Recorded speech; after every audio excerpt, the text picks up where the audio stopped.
is computational, that meaning it uses computational resources and therefore has to be partitioned out for rendering in the same way that you would partition out a game. And I'm just like, whoa, like when you start seeing that the similarities between the real universe, quote unquote, and the way that you optimize servers is 1-for-1, it's like, whoa, that is wild. That's wild, man. Mm-hmm.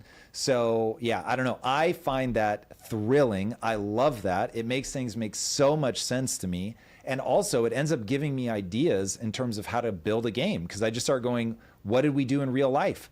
And this is why I get obsessed with these ideas, even at like the government structural level. If you got to push things down to their lowest level. This is why I'm saying, don't try to do it up at the government level. It's like you're trying to do all this mass computation all the time, and it just never works. This is why centralized governments don't work. If you start pushing it down to the lowest level, let it happen at like the, do we draw the tree in the forest when it falls? Well, is somebody next to it? If somebody next to it, yes, it actually falls, and yes, it actually makes a sound. If nobody next to it, but you're just running what's called RNG, random number generator, and so it's like probabilities, if you will, and there's just a probability that the tree fell, but no one's there, you don't need to render it, you just need the outcome, then it actually doesn't fall, and it actually doesn't make a sound. And so now when you start pushing things down like that, you conserve resources massively. You can do so much more computation because you just need the outcome. You don't actually have to render through all the graphical fidelity of that thing happening.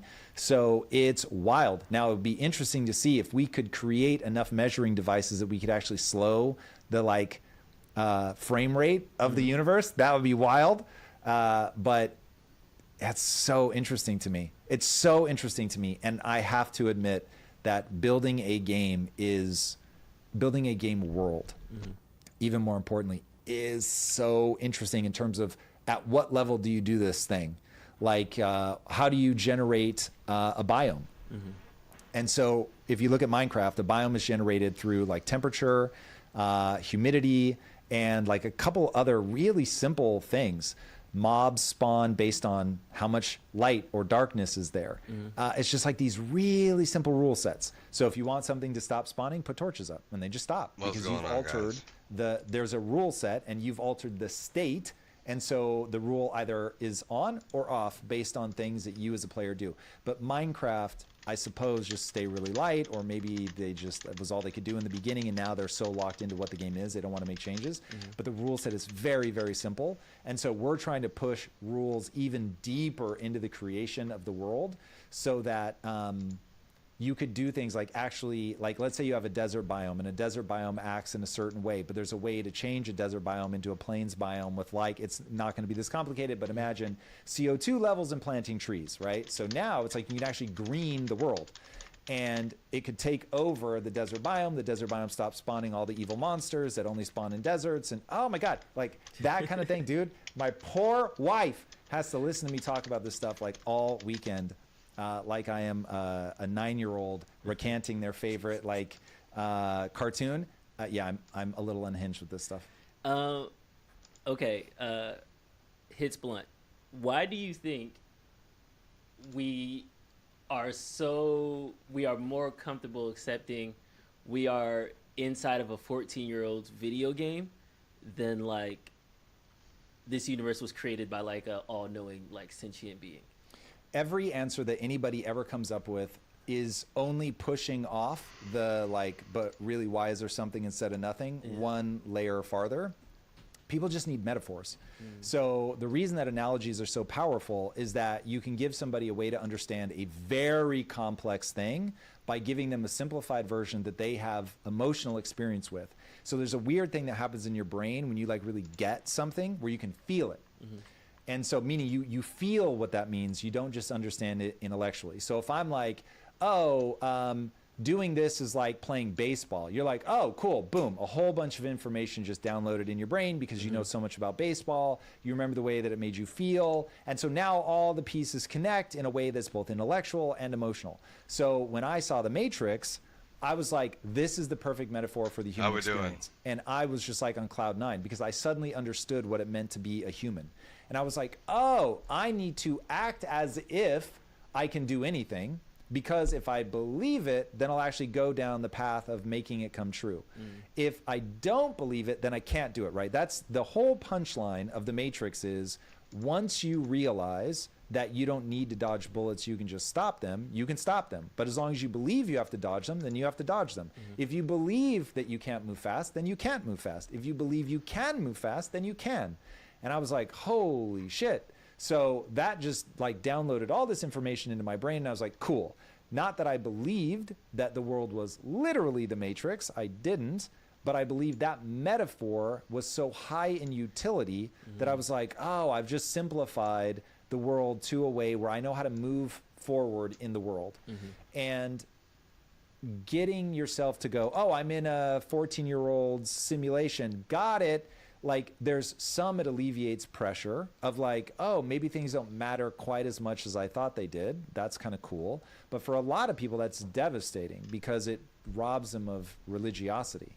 And so I don't expect the simulation hypothesis to be soothing to everybody. I expect it to be wildly problematic for some people. But for me, somebody who just, the way I'm wired is just, I'm trying to figure out why is this thing like this? There is a reason. And once I understand the why, then I don't have to memorize facts. I can just be like, I get how this system works. And so now I can move through the world well. It's extremely liberating for me. And also it just feels right. Now, I don't know that it's true, and hopefully people know by now. I know better than to trust myself implicitly. So I'm always like, man, if somebody comes up with evidence that that isn't true, I will not be surprised at all, and I will update my worldview to whatever is highest utility. But like, if, for instance, because right now I sort of believe that we're in a simulation, but I don't really know. But it's the most high utility way I have to explain to myself and to others, a way to think about what's going on. Like we're all beginning to develop an understanding of AI, how powerful it is and how weird it can go. Where all of a sudden it just gets something in his head, no matter what, like it just keeps going down that path. And you're like, oh my God. I'm like, yeah, you're exactly the same. And so am I. And so if I catch myself in one of those weird loops where I've just got some context that's just taking me down a weird path, I'm like, hey, remember, you can get sucked into one of these AI-like rabbit holes. And so thinking of myself as a marginally functional AI, but with wild problems, I'm like, yeah, that's actually quite useful. As I went down that rabbit hole through the both through the Twitter thread and through the video, it seemed like I hit this bump where I forgot what term they used, but they said that the speed of light is that's why it's such a chasm that we can't cross. Because that's the computational energy. I forgot what the term they use. It's because if you can only render things or only process things at a certain speed, if you could move faster than the rate at which you can load the next chunk of the world, then you could get to a chunk that hasn't loaded. And so what you do is you say, this is our render speed. And so you can't travel faster than that render speed. So it becomes an artificial limit. And so this again is when you understand that, you go, that is 1-for-1 with how you optimize a video game, where you load things in chunks, you only load what the player is looking at. What kind of madness is this, Drew? That's what happens when we're traveling. And normally all my alarms are appropriately set to go off at the right times. So it's literally 1-for-1 that you would need something like that. And so this is why you get loading screens. But in real life, we've tried to make a seamless server. So if we're in a simulation, it is a seamless simulation where you can move anywhere around the world. You never have to wait for anything to load. It just happens. Then the hypothesis goes that is one potential reason why you would need a limit. Because when you look at the math, you're like, why does this need to be limited? It doesn't make any sense. But if you have a computational need for a limitation, then it would make sense. Now, that may not be the real reason, but it is certainly a internally consistent reason that's plausible. And then knowing this information, because you said it's the most high utility. Is it because I have this analogy of how the world is created through a simulation, I can now convey that message to others? That's where the utility comes from? Or I'm a little more selfish than that, so I just think about how it helps me live my own life.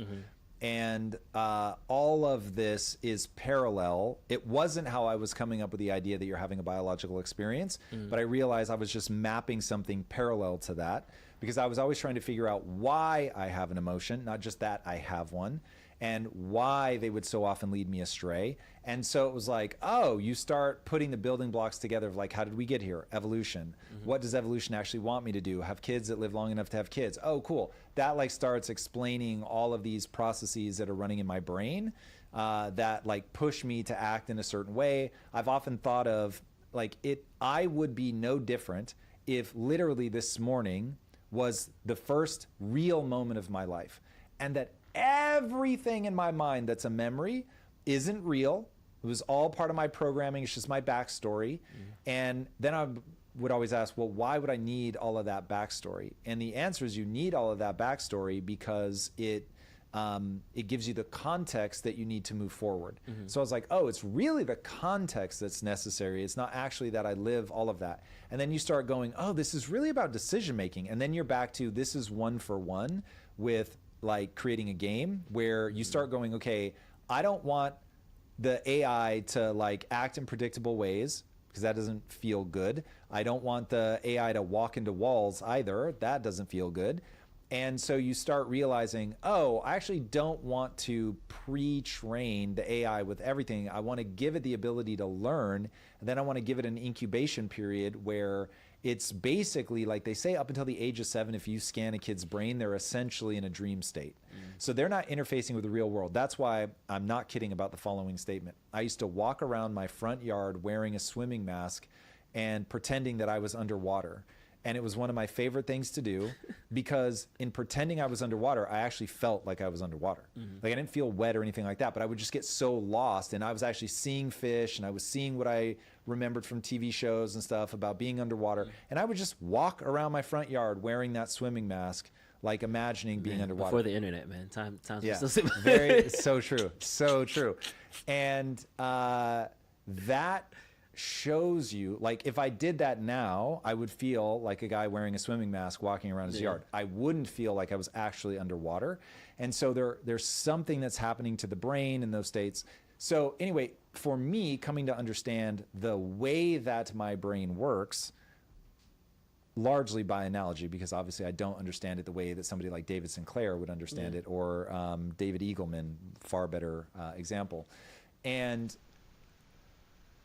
But I still understand it in a way that allows me to not be trapped as much by my emotions, to be able to step outside of that, to understand. I'm waiting for the moment where he really gets back into. When my skin was itching, I didn't think this is something from the outside covering the topic. I assumed it was something from the inside working its way out. And so having the metaphor of like, no, all of he's this explaining stuff is the pushed psychology down to the of all lowest level this possible, meaning that my cells are what's doing the work. And so if I've got a problem, I should be thinking about cellular health. And when you approach your life like that, suddenly all of this stuff just clicks into place, all the way from my health to my emotions. It just passes over to most how to people's get good heads, at something. so I don't know how. Interesting. All right, let's jump into some more future tech technology. Let's go. We talked about this at the beginning of the show. A new sub-nano nitrate wireless brain implant just recorded activity in awake mice for a year. That's crazy. No wires, no battery. Light powers it. Light transmits data. The brain-machine merger is near. So they kind of show that they made this, like, they insert this nano into the mice's brain. It has sending signals to a computer in which they were able to measure, like, processing power and things like that. So I know we already have what Elon Musk is doing and how he's already doing in Neuralink and then already implanting it into patients. Now we have this nano technology emerging as well. It seems like we're going to have augmented brain activity definitely next 5-10 years, it seems like. Well, so you already have it. It's just a question of safety. It's a question of the risk. So when you've got somebody that's a quadriplegic and it's like, well, either you are totally inoperable and people have to do everything for you, or we can do this risky thing and we can put electrodes in your brain and we can allow you to move a robotic arm, play video games, move a wheelchair, all that kind of stuff. Obviously, if you're a quadriplegic or you have ALS and you're just deteriorating by the day, it's like, yeah, I'll bypass all that bullshit and go straight into essentially living in a virtual world. Now, you can live in the virtual world, or you can come back out and via the virtual world, live back in the physical world with robotics and all that. That is a no-brainer for anybody in that. Now, what I think you're getting to is, when will a healthy human begin augmenting themselves? That's not going to be in 5 to 7 years. That's going to be in 10 to 15 years. But it will happen, and it will, like, if you have a 5-year-old, it might happen before they graduate high school. Wow. So it's like, when you get it in that perspective of how near term it is, it's like, oh, whoa, like this is transformative. Remember, Elon is estimating AGI is coming in the next 24 to 36 months. AGI is effectively the thing that is going to usher in a SI, because a GI would be, you can have as many humans as you want, as many as you can produce the compute for, but you would be able to bring on, call it 10 million Einsteins. What does the world look like when you have 10 million Einsteins, right? Like that's wild. What's the moat? Is it just waiting until it catches on? Like, energy and compute for for like altering our own brains. Yeah, for healthy humans to say yes. Safety and utility. Okay. So right now, cutting your brain open is about the most dangerous thing you can do. There's a saying in brain science, it's like, once air touches the brain, it's never the same again. So you want to keep that thing locked down as tight as you can. Now, as we get better at that, like my mother-in-law had brain surgery, and I was just on a loop. She's one of my favorite human beings. On a loop. I was like, once air touches the brain, it's never the same again. And I was just like expecting her to be different. She is 100% the same. And dude, literally thoughts and prayers. Like, bro, I was like, I was beside myself with that result. I was just so hoping for. That's awesome. So anyway, years ago now, and she's normal. So hopefully that's a sign that things are just getting better and better. And as more of these people get these implants, I think it'll take a good 5 to 7 years for there to be even several hundred of them. And so that's why these kind of things, like getting the approvals and all that stuff, that really does take time. But you start getting out to 10, 15 years, you probably see the first small handful of people augmenting their brains. Now, someone like me, when am I going to do it? It's like first gen tech is always pretty weak. So it's like, I don't want to look like a cyborg. I just want to feel like one. So I'm probably in the 20 to 30 year range where I start going, when 80, like, when the Neuralink 17 Pro comes out, that's when I'll grab it. Exactly. So I think most people will wait quite a ways, but it's really going to happen. All right, let's jump over to the UK now, where Tommy Robinson beat the terrorism charges. The judge was blistering in his criticism of the police, saying their testimony lacked credibility and that they in fact targeted Tommy for political reasons, which is illegal. Incredible outcome. This is a journalist from the Rebel News over in the UK.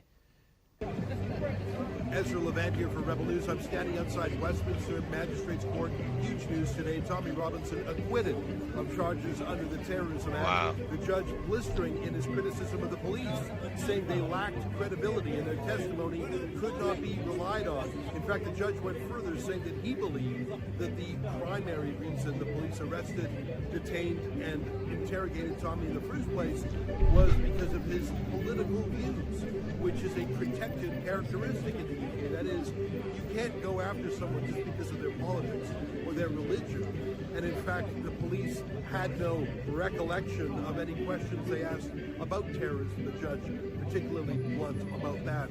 It's very encouraging for Tommy to be acquitted, because sometimes you feel like you have to give up on the system, that maybe Tommy can't get a fair trial anywhere in the UK. Today is proof that sometimes the system does work. Yeah, and this is very encouraging.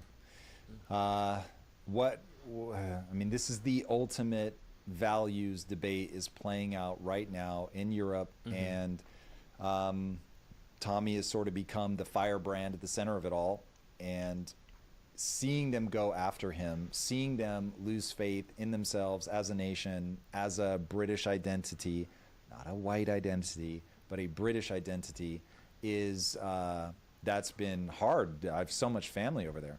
So we'll see. I don't know if they're going to be able to back out of this or not, but it is certainly, this is a tick in the right side for sure. As we were joking earlier at the show, like you moving to Florida, things like that. Lisa was in the chat like, yeah, moving to the UK is not an option. So even with family and ties there, it's like I would never go there. Yeah, the funny thing is I doubt she was saying that for political reasons. When I met her, and none of this was on our radar as something to be concerned about at all, she was like, get me out of here. I was actually, I loved it because I not only grew up in America, I grew up on the west coast of America in the Northwest. So, and not even in a city, in like a small like town sort of, and it was going to London for the first time was one of the coolest experiences of my life. Like you can never sort of re-experience that first time you see something truly different. And I was like in hysterics laughing because I was just so excited, and I was like, being here is like being on the set of Mary Poppins. I'm like, this is so wild to see all the roofs and, you know, that look in that like classic British way of just house after house after house after house with all the chimneys and they're all in a line. It was just so surreal. But it was awesome. And I worked in central London. So I was commuting into the center of London every day and was just like, this is amazing public transport. First of all, this was like, just one of the most fascinating. I was reading Clive Barker at the time. Clive Barker's a British author, and it was a book set in London. Oh man, just like all of it was so cool to me. And so I was like, I don't know if you want to like stay here for a year, I'd be open. And she's like, absolutely not. She was like, we're leaving right now. So as a Greek girl, she just could not stand the gloom. So for me, I grew up in Tacoma, Washington. There's only 2 places on planet Earth. This is one I probably should fact check, but I read once from a, Lord knows if it's a reliable source, but I read once there's only 2 places in the world that have a marine climate, and that's the Pacific Northwest and London. And I was like, oh yeah, like this is so recognizable being in the UK. I'm like, this is exactly what it felt like growing up. She might be right. It might be a little more sort of damp, but Tacoma is very similar, very similar. And then also in the UK, they are putting on the table a possible VPN ban as the Online Safety Act could be expanded. So they already were going after Tommy Robinson through what they deemed terrorism charges due to his being cooperative with the police over certain things he said and tweeted. They minimized that to political decisions. Now with a VPN ban, it could be, well, we can't get you for being it, but we can at least make sure you're in our jurisdiction to then go after it. This is a lot like when countries won't let you leave the country because you don't really have freedom. I'm not saying that like countries shouldn't say like, given this, you've got certain laws and there are going to be things available on the internet from other places. So there's going to be some amount of this, but seeing the UK like try to block people in like China style firewall, and not, I mean, they're not going that far yet, but like there's signals in that direction. I really hate to see it, especially somebody, I lived there for a year. UK was awesome, loved it, but it's definitely moving in the wrong direction for sure. And just really fast, because I saw that we have both Gig Harbor and Tacoma in the feed right now. Those are some hometown flashbacks. So what's up to both? All right, so yeah, I hate seeing the UK move in that direction. I hate seeing what's happening to Europe. There really is a late stage victory. I don't know what to take this as, but when you've had stability for as long as you've had economic stability, economic like wins, massive. Maybe some of it is like a hangover from, even though there's multiple generations from most people that are alive now that was involved in colonialism and empire building, but maybe some guilt over that. I don't know. But like seeing people make self-destructive decisions is very sad. Yeah. I'm finally landing the plane on Atlas Shrugged, so I'm starting to see like the politicians get through the other side of being the fuck yous and stuff like that. So she characterizes these guys a lot of times with just like they were mediocre people who were jealous of talent and they just, you know, they wanted to just grab as much power as they could. I feel like this is different though in real life. What the UK is doing is like, I do think that they're trying to do the right thing, but it's just being communicated bad. Is it because they're old? Like what is it? Because I don't see. It seems like this is something that is obviously a bad idea. Young people in the UK use VPNs. They obviously know it's a bad idea. Is it just a disconnect? How do you think these ideas control get there? people? You have to control people. So this is a game of control. Once you understand that politics is a game of power and control, once you understand that the elites, in fact, I put something in the spreadsheet. We got to pull this up because it makes sense right now. But this is from the Open Society Foundation, which is George Soros's organization.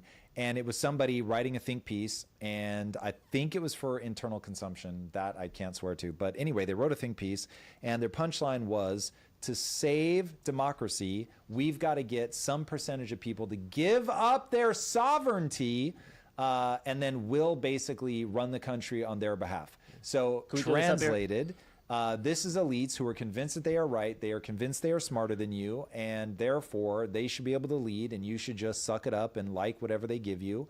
And it is so moronic because it is people that believe they can never be wrong.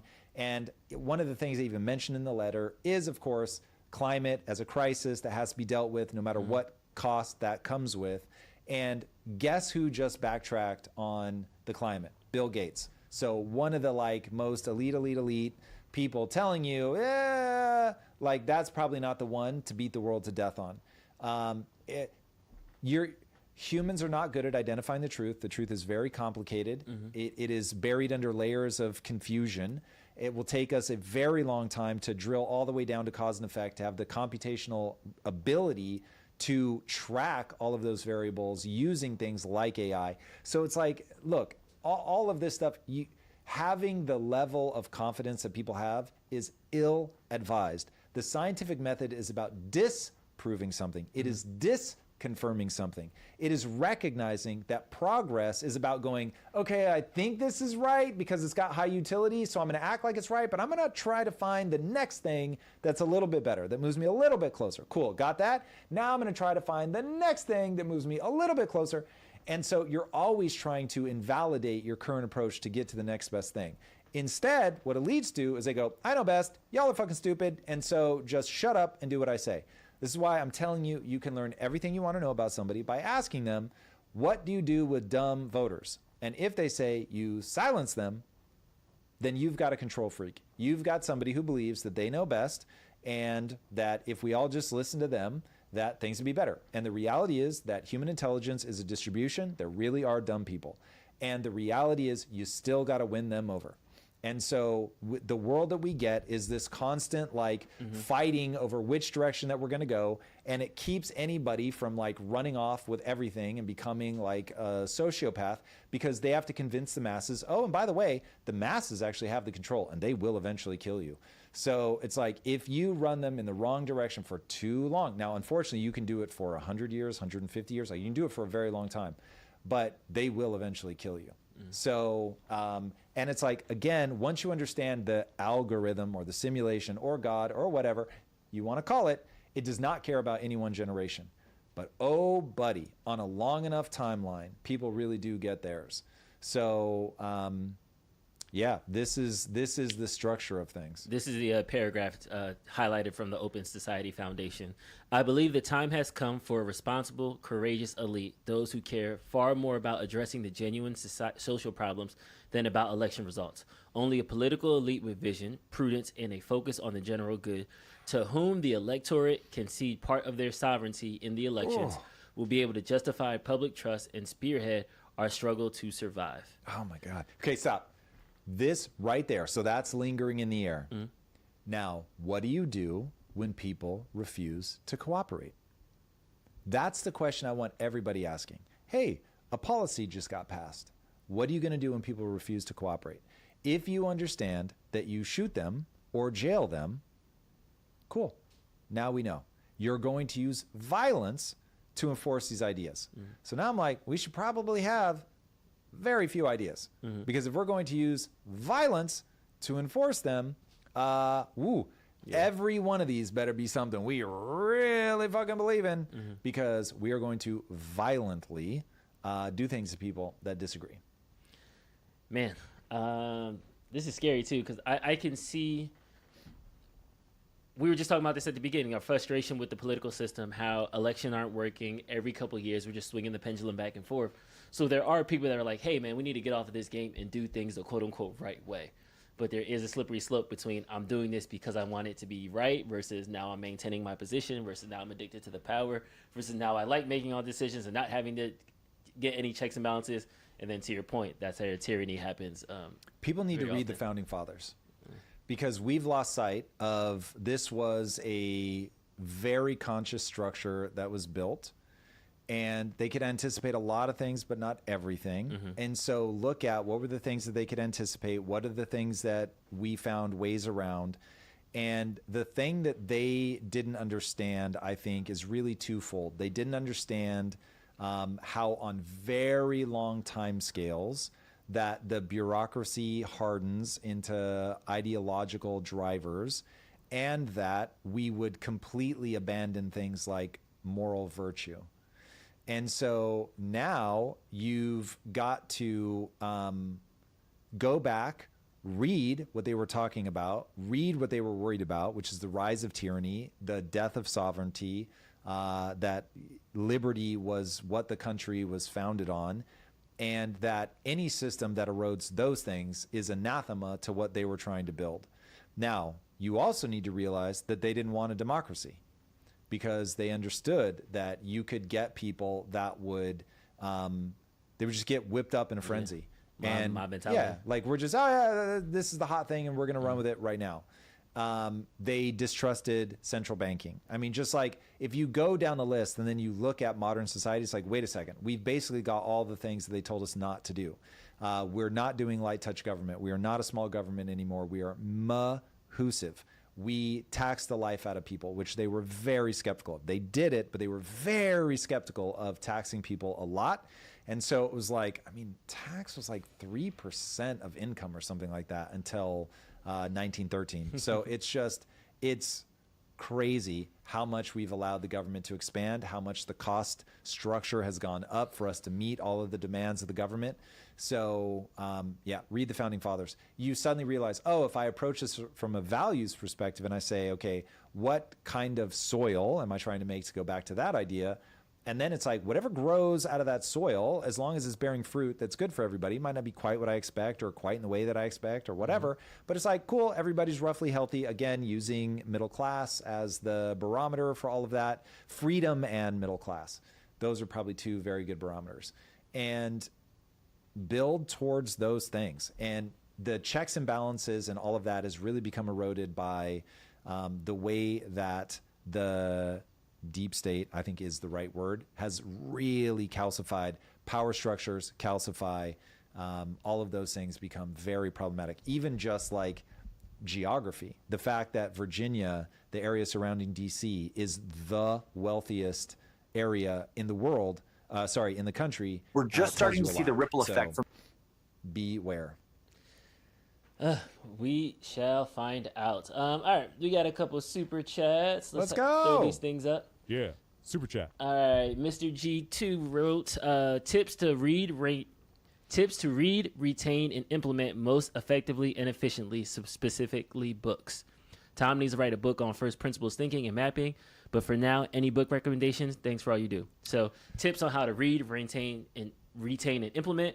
And then book recommendations. Okay, so I read in swarms. I learn in swarms. That is far better. I spend way more time on YouTube videos and AI now than I do on actual books. I read every day, but I just, in terms of number of hours, it now goes to other things, which is already fascinating and probably why I'm never going to write a book, though that would be the one book that would turn my head a little bit. Would be to write something around first principles thinking. Okay, so the best way to do this is you want to be building a map of cause and effect. So I have found nothing has been more advantageous to my learning than having to write deep dives. Because what I find is I'm going in, I'm writing an outline, and I go to write a thing that I believe, and then I realize, ooh, the YouTube comments are going to tear me up because I have not well researched that. So I'm like I understand most of that, but like I can tell where my understanding breaks down and where if somebody pushed me, I wouldn't be able to give like a full account of cause and effect. And so then I'll spend time researching that. So for instance, Drew wanted me to record the deep dive before he left for Miami on Monday. Over the weekend, I was like spending all this time researching. And I was like, fuck, I did not expect the research to take me this long. But because to really learn this thing, to be able to write this thing, I have to understand the cause and effect. And so there'll be a lot of like branching things. And so when it comes to like, why do we need to be paranoid about a market crash? Why can't the bubble go up forever? Mechanistically, how do I know that the bubble's going to burst? Not just vibes, but like, what's the math? How does this end? In having to teach that in a video, I had to really learn that. So that is the way that I retain it. So there's a famous quote, I don't know who said it, but the fastest way to learn something is to teach it. So get yourself in a position where you need to articulate it. It doesn't have to be on YouTube, can be to your kid brother, whatever. But find somebody, I used to do this with Lisa all the time, be like, let me try to explain this to you just to see if I actually understand it. And then if you can explain it simply, you know you understand it. And then anything that you're learning should be a thing with purpose. And so, well, what was the purpose? Start using it to that end. So for instance, one of the reasons I'm learning about investing is so that I can survive whatever's happening financially. And so, well, now it's like, okay, what am I actually doing with my money? And so for the first 2 years, I was learning about this stuff. I was talking about it, but my money was just staying in the same hyper defensive position. And then you start learning a little bit more and you're like, wait a second, why do I have my money like that? That doesn't make any sense. And then you start parsing it out. So anyway, the best way to learn something is to do it in swarms, meaning you're reading as many voices on one topic as you can. Then you want to get to the point that you understand it well enough to teach it to somebody. And then you actually want to deploy it in your life. So only read things that have a meaningful application. If you're trying to be a better parent, read about parenting, then deploy it against your kids. You're trying to be a better businessman, read about business, then deploy it in your business. And then you find out what's working, what's not working, period. Nice. Tim Riley, thank you for the 1989 super chat. Tom, for those without a map of meaning, the virtue world will look like order, but it would only hide their chaos. You see the Matrix as freedom. I see it as escape. The real challenge is finding meaning where reality still hurts. Oh, well, so we both agree about the only point is meaning and purpose. So I don't think there's any disagreement there. Where we might disagree is that in the future, AI is either going to kill us or enslave us, or we are going to have everything we've ever wanted and it will create a meaning crisis. In that moment, I think there are 4 choices. Choice number 1 is you go to Mars. Choice number 2 is that you become new Amish. Choice number 3 is that you do a whole lot of drugs. And choice number 4 is that you live inside of virtual worlds where you can optimize the challenge perfectly to do a thing. So think of it as living inside of a video game. I think I am of the archetype number 4. So I will choose to both create, if that's still a relevant thing, and live inside of those optimally challenging environments. So that just seems self-evidently true as we look forward in terms of how the world is going to work. So virtual worlds bring on more meaning and purpose for me, not less, but it won't happen by accident. But if you're a new Amish or you want to go to Mars and live life on hardcore mode, by all means. I don't think there's anything wrong. I don't advise option 3, which is the drugs, but hey, I might spend a couple weekends a year on drugs and sex. So keep that in mind. I'm not totally poo-pooing that idea. Ruben Tago said, see Tate tweet. It's about this, the downfall of the UK. I dropped it in our spreadsheet. We'll cover it next on Friday. Come back Friday. I got you, Ruben. I promise. Let's go. Nunya, you don't need to slow the frame rate of the universe time because time doesn't exist. It's not a fundamental component of reality. Yeah, I suppose Time it's possible isn't that we real. I'm with you don't notice the slowing of the frame rate, but there's a reason that whoever built the simulation cares enough about it to optimize. So I do think that if it is optimized, there's probably a way to break it. Just like if you can get a lot of things to spawn in inside of a video game, you will crush the frame rate. Or if you crank up your settings so that it chunks in like a massive amount of the world, or if you just run your calculations at the wrong level. So there are probably things that we inside the simulation could do. But I think the only one that comes to mind that we could really do fast would be to create enough sensors. But even that is probably, you know, some raised to the power of 50 or whatever number of sensors that would be needed before we start slowing things down. So probably don't have to worry about it. Well, we can't slow down the frame rate, but we can slow down our rising grocery bills with ButcherBox. Get your free meat, guys. Go. Link in the description. And thank you, ButcherBox, for doing it. You want to talk about cellular health? That is one of the main reasons that I eat ButcherBox. It's certainly what got us on it in the first place with Lisa. Was it's extremely quality meat. grass-fed, grass-finished, free range, like all that stuff. These guys are amazing. They've been a longtime sponsor. My freezers are full of this stuff. I'm super grateful that they sponsored today's episode. I'm also just grateful that they do what they do so that I can eat high-quality meat. All right, guys, check them out. Try it. They are incredible. And we'll be back on Friday. We're still going to be here. We got a ITU ZTF Masterclass coming up. Let's go. Okay, so what's the date on the Masterclass? Coming. Let's get it. Here we go. Nope, it's not obvious. Okay, let me explain why we do ZTF. That'll be a better thing while Drew looks up the date. Because AI is coming, because so many people are going to lose their jobs. Next Tuesday, November 11th. Perfect. Because so many people are going to be losing their jobs, I know that there's going to be a massive influx of people that are going to want to control their own destiny. And so what I'm teaching people how to do is start their own companies. That's literally what we mean by zero to founder. And now, because of all the incredible AI tools, it could not be easier, but you actually have to understand what tools, how to use them. And so I'm going to be doing a free masterclass on those tools. You're going to walk away with 5 essentially AI employees, how to structure them, how to build them up so that you can get your company tested. It's really what you're going to be doing at first is just validate that there's a market for your idea, something called product market fit. So we're going to talk about that, how to validate that using AI. It is very simple, very straightforward, and extremely powerful. So I hope you guys will join me for that. What time is it, Drew?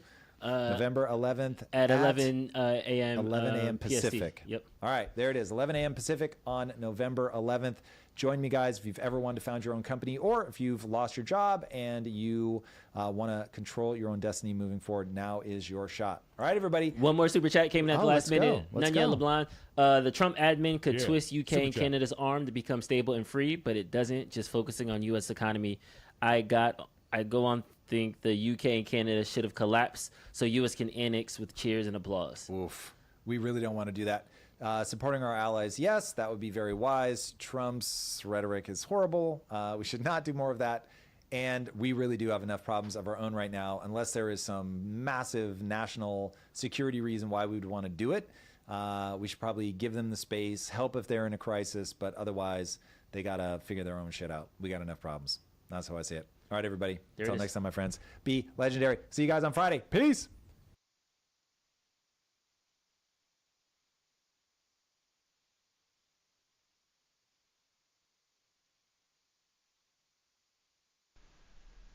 Rock on. That was awesome. That was awesome.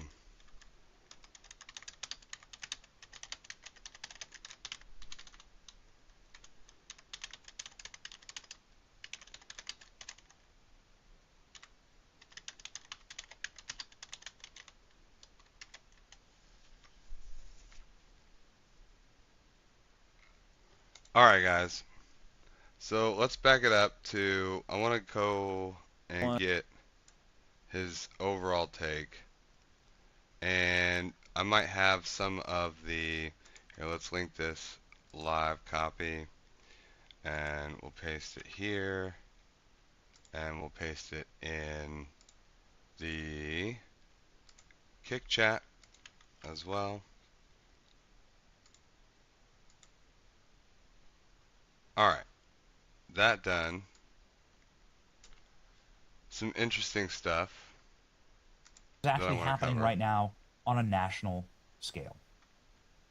Ladies and gentlemen, let me bring you to the 2030 apportionment forecast and why the Democrat Party is getting so damn scared right now. Why the Democrat Party is losing it and embracing radicalism because they see no path forward. What has happened over the past decade, especially, accelerated exponentially by COVID, is that red voters, common sense voters, have fled Democrat states and moved to red states. And what that is going to do, based on the genius of our founders, who were good and Christian and moral men and set up this nation on the basis of life, liberty, and the pursuit of happiness, is that people can freely move to pursue happiness. They can freely move. They have the liberty to do so. Where are they moving? Well, they're moving out of red states I'm sorry, they're moving out of blue states into red states, as you can see here on the map. Now, this is just an estimation. It may get far worse for Democrats here. This is why I could care less about the redistricting battle. I mean, this is pretty straightforward, California, guys. because they're going to lose 5 congressional seats anyway. This estimation is 3 congressional seats for California, 2 for New York, 1 for Wisconsin, 1 for Minnesota, 1 for Illinois, 1 for Oregon. All of them blue states. Yeah. And they're fleeing to red states. You can see this in the map. 10 states where people moved into or out of. 500,000 people moved out of New York, many to Florida. Ron DeSantis was on last night giving this crystal clear picture, saying the reason why Republicans lost New Jersey was because all of the Republicans in New Jersey have fled already to Florida. Do you understand that Republicans now have a 1.5 million voter advantage in Florida? That's pretty, This is absolutely critical. Democrats have brought destruction upon blue states and have forced the flood of people. Here's 545,000 people leaving New York. What is the #1 landing destination? Florida, followed by Texas, some to Pennsylvania. Pennsylvania flips red. This is federalism in action. And these states, because they are electing communists, are going to simply accelerate this trend and are going to lose electoral power. Pretty obvious. Can you please go back to the 2030 apportionment map? How does this ever make sense? How does this map make sense for Democrats? How will Democrats ever win the House again? How will they ever win the presidency again? How is it possible? It's not. You'll see it's not just Texas and Florida.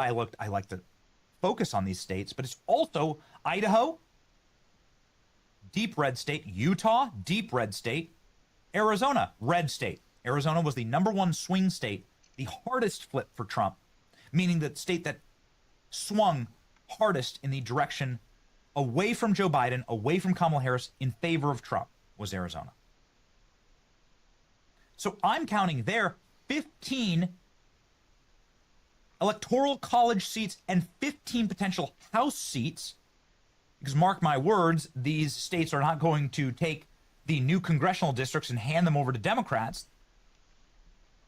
How are they going to function after the next general election cycle in 2028? But that is why this moment is so imperative. That is why you need to lock in now. This moment is so critical for our nation. Yep. Because they are going to get extreme. True. And as they lose power, they're going to embrace Charlie Kirk's killer. They're going to embrace the man who shot President Trump in the head.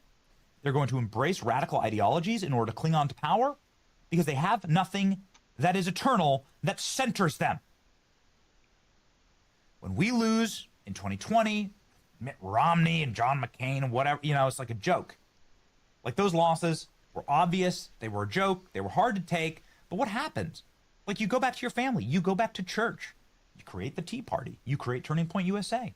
You get to work. You hit the bricks. You don't get guns and start murdering everyone.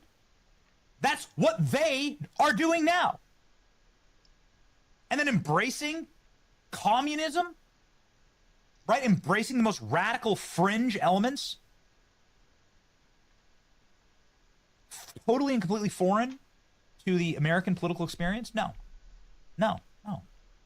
That's not what we did after we lost, but that's what they're doing right now. That's what the movement of the left is doing right now. Yeah, I mean, and they're doing it because they know that they're doomed. Based on their own incompetent stewardship of their states, they know they're doomed. So the headline, and don't believe anyone else who's dooming on this right. Like, you go back to your family. I mean, just look at that. -3 points from California, +4 to both Texas and Florida. -1 from Oregon, -1 from Minnesota, -1 from Illinois, -1 from Michigan, -1 from Pennsylvania, -2 from New York, +1 to Idaho, +1 to Utah, +1 to Arizona. It seems pretty clear to me, guys. Not gonna lie to you. Seems pretty clear to me. Family, you go back to church. You create the Tea Party. You create Turning Point USA. You get to work. You hit the bricks. You don't get guns and start murdering everyone. That's what they are doing now. And then embracing communism, right? Embracing the most radical fringe elements, totally and completely foreign to the American political experience? No. That's not what we did after we lost, but that's what they're doing right now. This is what the movement of the left is doing right now. And they're doing it because they know that they're doomed. Based on their own incompetent stewardship of their states, they know they're doomed. So the headline, and don't believe anyone else who's dooming on this right now. If you're listening to any other programs, don't believe. I won't allow it. I won't allow blackpilling. I won't allow dooming on this program. What happened last night were blue states that have been wrecked by Democrat leaders on purpose, most likely, to ensure that Republicans and good moral people leave their states. Those people have fled. Those blue states then elected blue governors and blue members of their legislature and so on. That's all that happened. New York City, which is a globalist city, filled with people who are not Americans, that don't speak English, decided to elect a candidate that reflects the modern visage of New York, which is a globalist, neo-Marxist population that has come from different political and different societal and different cultural traditions than we have here in America. And they elected a guy, here's the result, to reflect that. This is not shocking.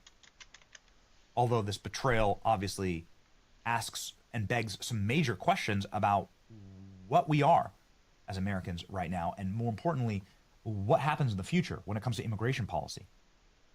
Because that was the true lesson from last night, that these states are getting what they've imported or exported. As Republicans flee and as Democrats radicalize, you're going to see this spiral. And what's going to happen is and you've already seen it in places like Detroit and in places like Chicago, as these societies spiral and collapse, it gets really bad. Okay, okay, that's interesting. Let me know here. It is pretty obvious too that if Curtis, Eric, and Irene would have dropped out, that Cuomo might have beaten Mamdani. I think that there was a good chance of that happening. Because that puts him very, very, very close. Very, very close to Mamdani's numbers. It's just, it's hard. It's hard. Oh, okay. All right. Got it. Hard to call. Got it. I just heard from my producer that Senator Eric Schmidt is at the White House right now meeting with President Trump and doing some, well, hopefully some major strategizing. He's a really smart guy, and he's President Trump's golf partner. We love it, Eric Schmidt. But unfortunately, he will not be able to make the show today. Nonetheless, ladies and gentlemen, that is what has happened here in this election. So I'm not going to fret. I'm not going to cry. I'm not going to shiver. I'm not going to scream. I'm not going to doom. And we're going to let these states, and if you're a Republican in these states, I encourage you to stay and keep fighting. I'll be fighting alongside of you. But the beautiful architecture of our founding and our founders is at play here. The states that are properly managed and properly run are booming and are gaining power. These states that are run by these Marxists and these communists are collapsing, and they're losing power. And that's the way the system is supposed to work. Effectively, the American people have voted. And you're going to get, good and hard, what you voted for in these states. So good luck to the libs in New York, New Jersey, and in Virginia. When New Jersey comes screaming for help, we will be there. Just sent in right now from Scott Pressler, reflecting a very similar message. New Yorkers, I know this isn't what you want to hear right now, but to anyone considering moving, make Pennsylvania your home. This will help you choose a strategic county in Pennsylvania that will help us keep the House, flip the governorship. Pennsylvania is going to go the way of Florida. Mark my words. Pennsylvania is going to go the way of Texas. Man, Pennsylvania come is on. going to go.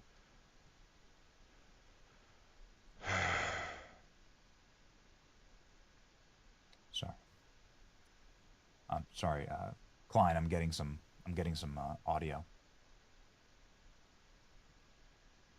Oh, okay. Oh yeah, I might. Yep. Thank you. All right, ladies and gentlemen. So this is the historic white pill. If you have to take a pill, make sure that you're taking it from somebody who really does care about you, especially in this current medical environment. This is an environment that is crippling American families. Everybody's insurance is going up and skyrocketing right now. Democrats did, in fact, shut down the government, made this country much more dangerous and much scarier in order to get this election victory. The governor of Virginia is straight up saying that the government shutdown was intended in order for them to flip Virginia. Nonetheless, make sure that you are locking in with Christian Care. MediShare is what my family uses to insure our family, and we've had like millions of children. And that's a very expensive activity. It's a very expensive hobby if you're not on the right insurance. MediShare is a Christian company. They have high standards for the people that they insure, and that allows for them through that you can do the hero. What happened? Soon we'll be joined by a mayor, the mayor of Boca Raton here in Florida, that has seen this trend in spades. Here's the governor.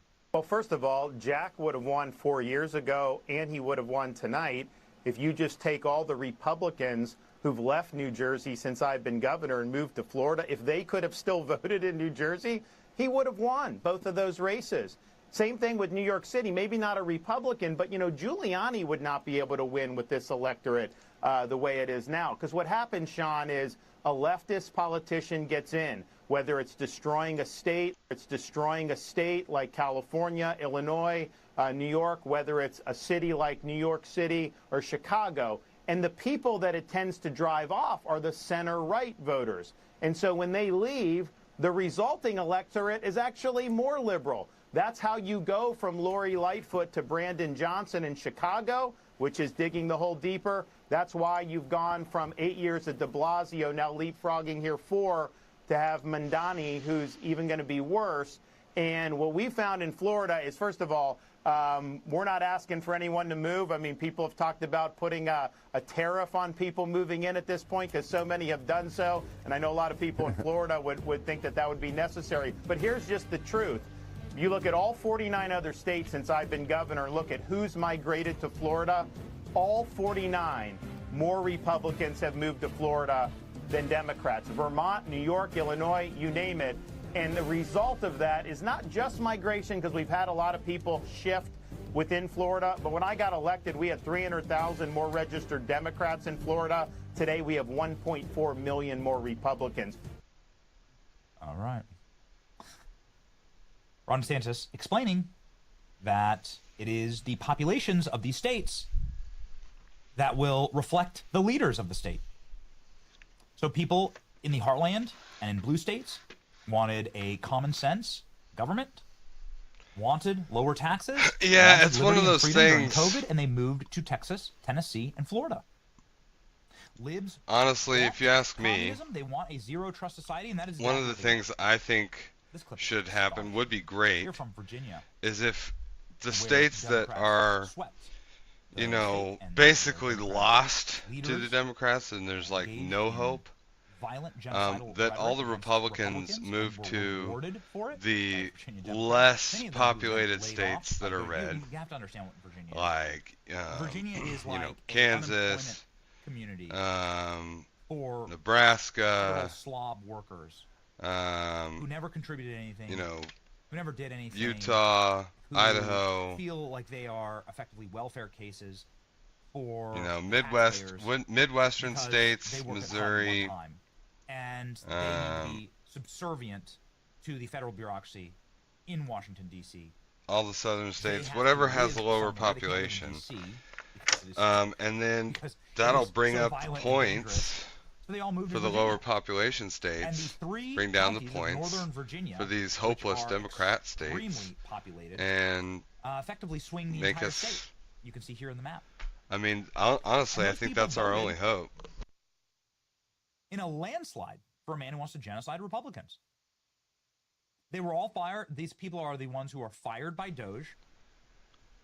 They're the ones who Kentucky, yeah. have no discernible skill or talent other than to be an urchin working for the federal government. And that is what these counties in Northern Virginia right there, the Arlington area, represent.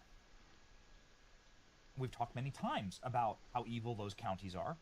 Why are those counties the single most rich by median income counties in the entire country? It's a critical question. The reason why these are the highest net income counties the nation are because these are all defense Virginia. contractors. These are all people that work parasitically on the underbelly of the taxpayer. There's only one industry that is created in this area. There's no coal there. There's no oil there. There's no diamond mine there. The only reason people are wealthy there is because they parasitically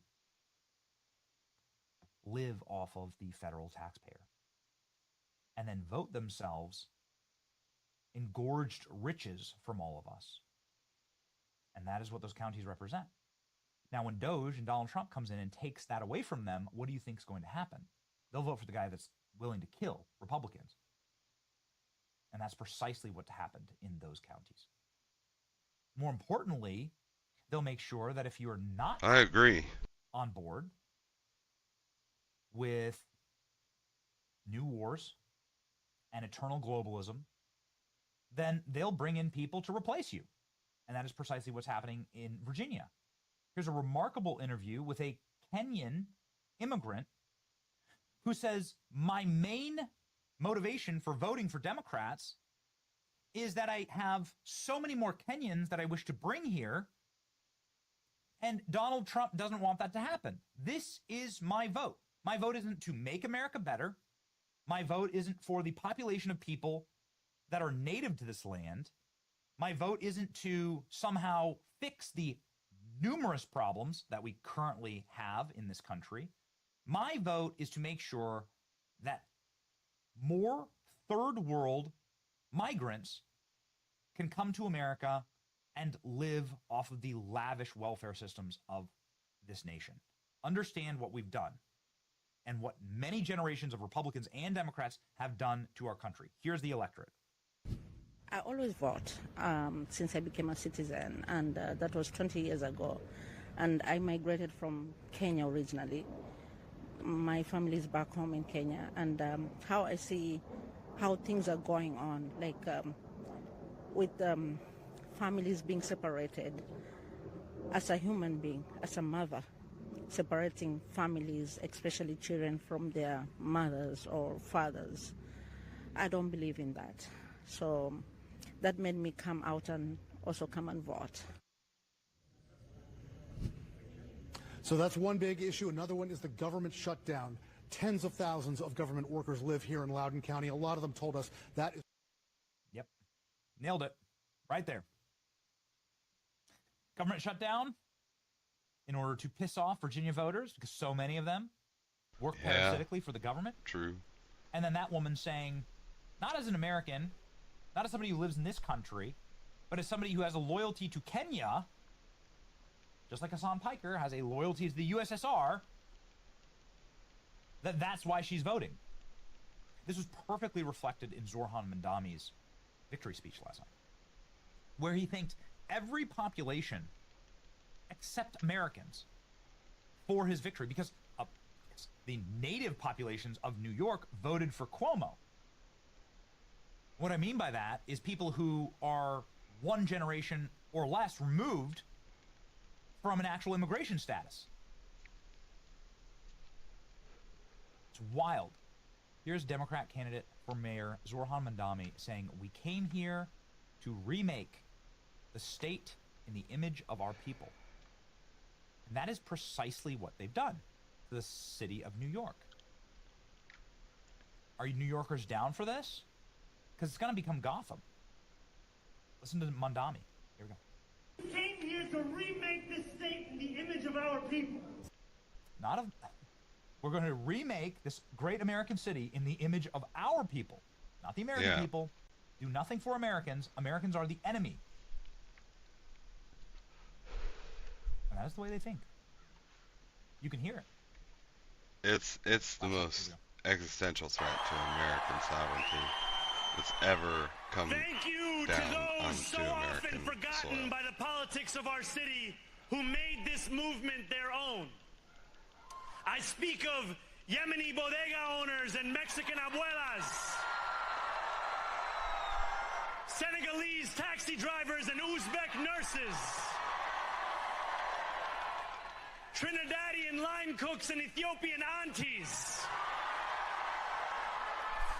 Yes, aunties. To every New Yorker in Kensington and Midwood and Hunts Point. Everyone but Americans. Every population but Americans. Assimilation was a lie. The melting pot was a lie. It's all a lie. It's all replacement politics. And it's been laid totally bare now by guys like Zoran Mandami. Well, I'm thankful, actually, for it. And we'll see. We'll see how the genius of the mechanisms and architecture of our founding actually work as these states collapse and descend into anarchy, and I don't want to see it. New York's a great American city. Chicago's a great American city. Detroit was a great American city. And the people will vote, and they'll flee, and they'll leave, and they'll give the power to states like Florida and Texas and Tennessee and other red states. And they'll strip power from these states. And without mass criminal immigration, then the states will simply collapse. One funny thing that happened last night was during the Mandami election night party, apparently a Trump is your president asset was played. Trump is your president. Somebody hacked the screen last night. President Trump commenting on all of this, and so it begins. It's exactly our take this morning. And so it begins. Trump wasn't on the ballot, and the shutdown were the two reasons that Republicans lost on election night, according to pollsters. That's an absolute matter of fact. President Trump is the Republican Party. Pass voter reform, voter ID, no mail-in ballots. Save our Supreme Court from packing, no two-state additions, etc. Terminate the filibuster. President Trump is now on termination of the filibuster, a much weightier topic that I look forward to exploring on this program. But this is, of course, what is being held hostage right now in the Senate with the government shutdown is just the funding of the government. And they're doing it on purpose. It's a total nihilistic power play in order to collapse the nation. It is. It absolutely is. To collapse the federal government. One last clip, but I just can't help myself. Because Proposition 50 did pass in California. California Governor Gavin Newsom, Proposition 50 vanity project coasted to victory, paving the way for Democrats to flip critical congressional seats for the 2026 midterms. The Associated Press called the results promptly because, well, California Democrats voted for it. 4.4 million voters saying yes to the measure. 35% voted against it. Flanked by his wife, The governor wasted no time in bashing President Trump. Here's what he had to say. But you see, as we speak, people are still in line. People waiting up 3 hours to cast their vote, to send a message to Donald Trump. No crowns, no thrones, no kings. That's what this victory represents. It's a victory so for the not a people victory. of the state of California and the United States of America. No crown, no kings. Child mutilation. That's what they're voting in. No crown, no thrones, no kings. From a guy who is a Nepo baby who was installed by the billionaire class in California, who has run that state into the ground, who said you're not allowed to be on the beach during COVID, who filled the skate parks with sand during COVID, who took one of the single most beautiful, naturally gifted states in all of the Union and plunged it into absolute darkness, saying that you're not allowed to go to church, but you are allowed to go to a casino or a liquor store during COVID. Gavin Newsom, who owes his career to Nancy Pelosi, who's been in office for 40 years, who has a higher net worth than any king living today. That's a matter of fact. Gavin Newsom saying no crowns, no thrones, no kings. Gavin Newsom, who's done everything, every move has been for him to establish himself as the front runner for 2028 in the Democrat Party. And he'll be facing off with J.D. Vance. And it was just Vance like hustling. It's just like hustling. He's just hustling. This is Gavin Newsom. Gavin Newsom. Here's a photo of Gavin Newsom hustling. Right. Here's the Gavin Newsom. Here's Gavin Newsom is hustling. With his $700 Burberry scarf. Thank you. Very good. This is what it'll look like. Wonder Bread and mac and cheese, Gavin Newsom with his billionaire buddies. These are the billionaire heirs of the Getty fortune. The caption on this photo was "Life of Privileged Rich Kids." It was first published. Gavin Newsom's father was the lawyer for the billionaire Getty family. And so, yes, Gavin Newsom, just hustling. Totally. No kings for Gavin Newsom. No kings. This is the no kings guy. Got it. J.D. Vance. Here we go. J.D. Vance versus Gavin Newsom. Count on it in 2028. That's what we're preparing for. I think it's idiotic to overreact to a couple of elections in blue states, but a few thoughts. Scott Pressler, TPUSA, and a bunch of others have been working hard to register voters. I said it in 2022, and I've said it repeatedly since. Our coalition is lower propensity, and that means that we have to do better at turning out voters than we have in the past. We need to focus on what does lower propensity mean? I just want to unpack that. Lower propensity means that these are people with lives, right? These are people that have other things going on in their lives. They have families, they have churches, they have school clubs, they have children, they have businesses. They have other things to do. The left do not have these things. They do not create these things. It is the right who creates. The left destroys. Yeah, the lower propensity true. means that we have other things to do than obsess about politics all day. And so this is critically important to reach these people. 2, says J.D. Vance, we need to focus on the home front. The president has done a lot, has already paid off in lower interest rates and lower inflation, but we inherited a disaster from Joe Biden, and Rome wasn't built in a day. We're going to keep on working on making a decent life affordable for this country, and that metric will be ultimately how we are judged in 2026 and beyond. This is critically important. Major announcements from me tonight. So we are going to engage in this domestic fight. You have to lower costs for people. You have to make the American dream affordable and approachable. You have to unlock the dream that you can own property in this land, that you can own a home, that it's worth investing here as a young person. You have to do that. You must do it. If you don't do it, you're going to have a very, very bad future. You're going to have a nihilistic, collapsed future in this nation. And there are young people that are right now very susceptible to that. And they'll embrace communism, and they'll straight up embrace Marxism because a free home is better than no home at all. Free home, right? The cost, of course, is you being a slave and having no choice. Anyway, number 3, and this is one that I agree with probably more than all of them, although I agree with all of these, but man, do I ever punch on this one. The infighting is stupid. I care about my fellow citizens, particularly young Americans, being able to afford a decent life. I care about immigration and our sovereignty, and I care about establishing peace overseas so our resources can be focused at home. If you care about these things too, let's work together. J.D. Vance, striking the perfect note here. This is actually about the future of our country. And if we don't refocus on America, and I am sick and tired of hearing about Israel, I'm sick and tired of hearing about Ukraine, I'm sick and tired of hearing about Argentina, I just don't care anymore. I want to hear with laser focused and absolute consistency and a plan, something that we are working on developing right now, how we are going to make life better for Americans, period. I don't care about a war zone in Ukraine. I care about a pothole on my street. Sorry, I'm just a selfish person, and I want my children to be able to be raised in a safe and stable and functional society.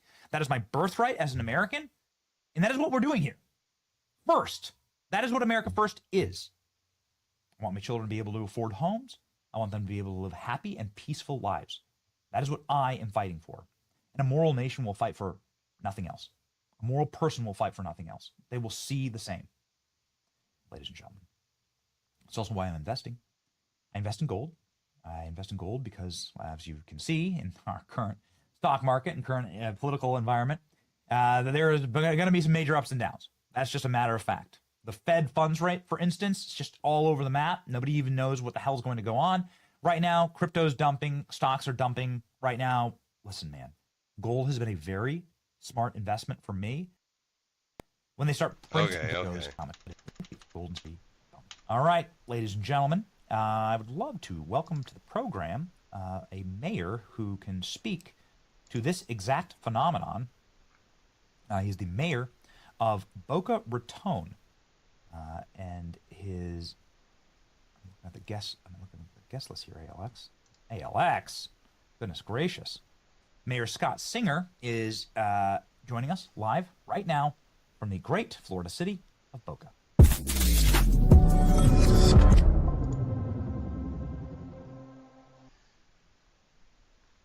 Okay, all right, reading up. Hey, thank you, Mayor, for being on the program. Thanks for having me, Benny. Happy to be here. And do you agree with the governor of Florida that this is something that was inevitable, that these states are collapsing based on their own corruption and based on the inability to retain good and productive citizens? Yes, we've been seeing people vote with their feet for years. That's why we've had the population growth in Florida and, as you said, Texas and Tennessee. In Boca Raton, we've had steady but modest growth. We're a built-out city of 100,000 people, and we're not prepared to welcome all the residents who want to flee New York, but we have had strategic, targeted outreach to businesses, to job creators, innovators, and entrepreneurs who want to move their corporate headquarters and join our robust ecosystem.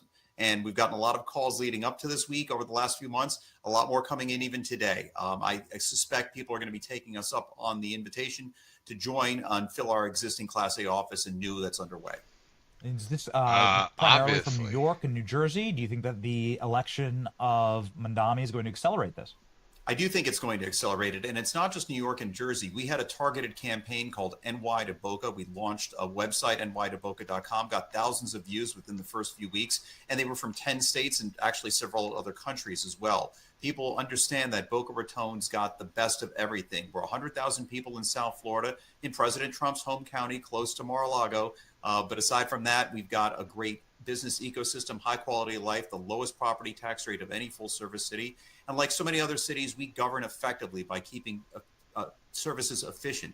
We don't have DEI, we don't have ESG. We focus on getting the services there and invest heavily in public safety. Yeah, so what would be your greatest selling point if you're talking to somebody who's in New York right now and they're saying, I'm not sure I want to live under a defund the police regime. I'm not sure I want my taxes to go up exponentially. I run a business here and I'm looking to get out. Several pitches. First, no state or income tax. Contrast that to the nearly 17% that you're going to be facing under Mamdani. We have Class A office here, 30% lower operating costs, great talent with 3 universities, including the Tier 1 Research University in Florida Atlantic University. Great schools, great quality of life, great weather. We did not shut down during COVID. We did not penalize businesses. We welcome them.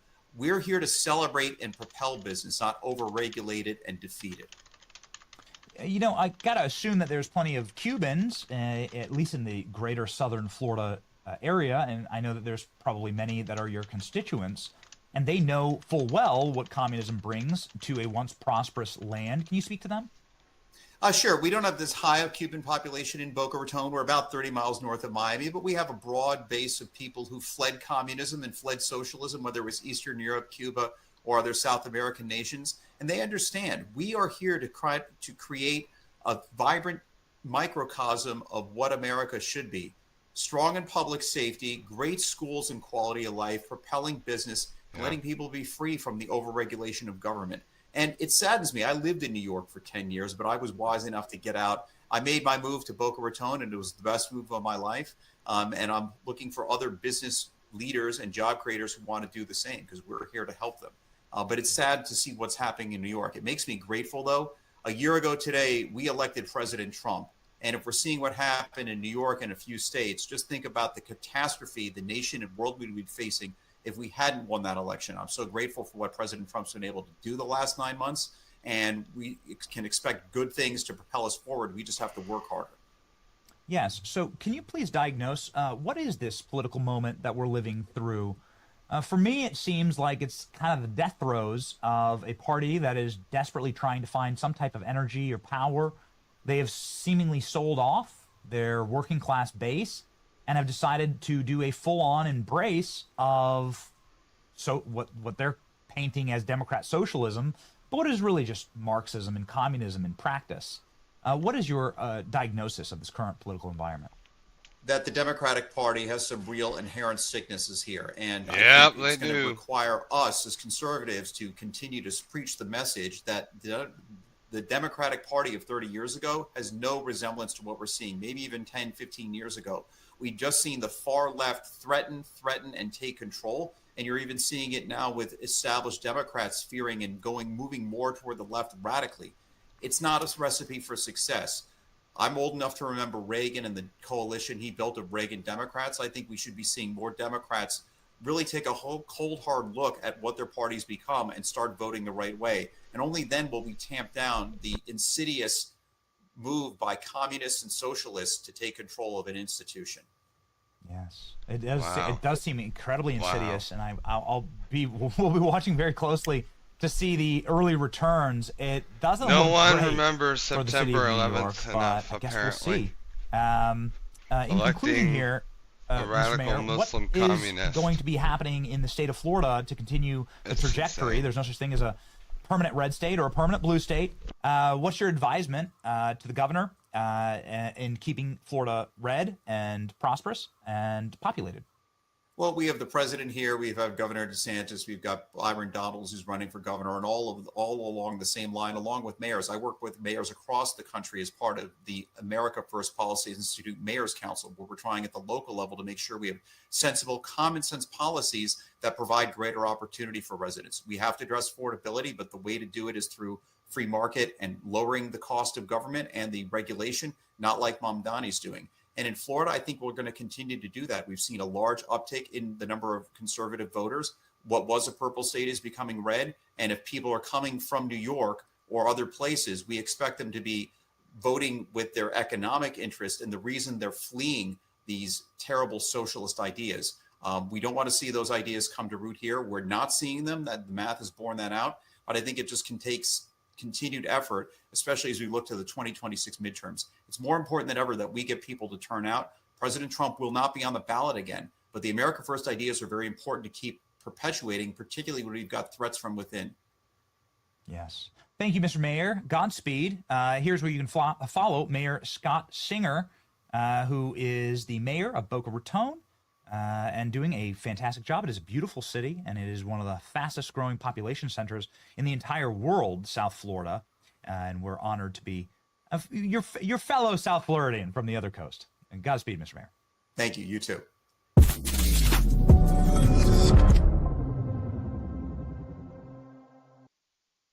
Ladies and gentlemen, we are heading out.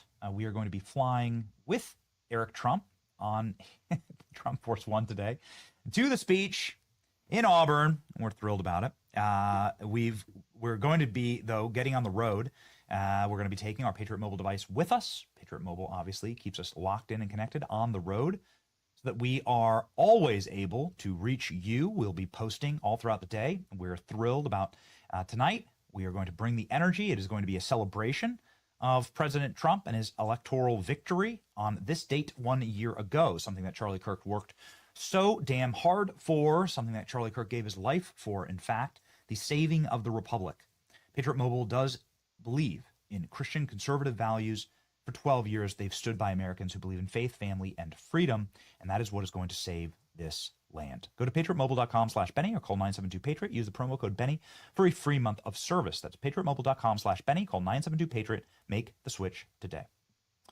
All right, ladies and gentlemen, this is, of course, my time that I will do. I'm going to do this every single show, where I will be showing you the Christmas ornaments with our Christmas music, our new Christmas music, fully available on the Benny store right now.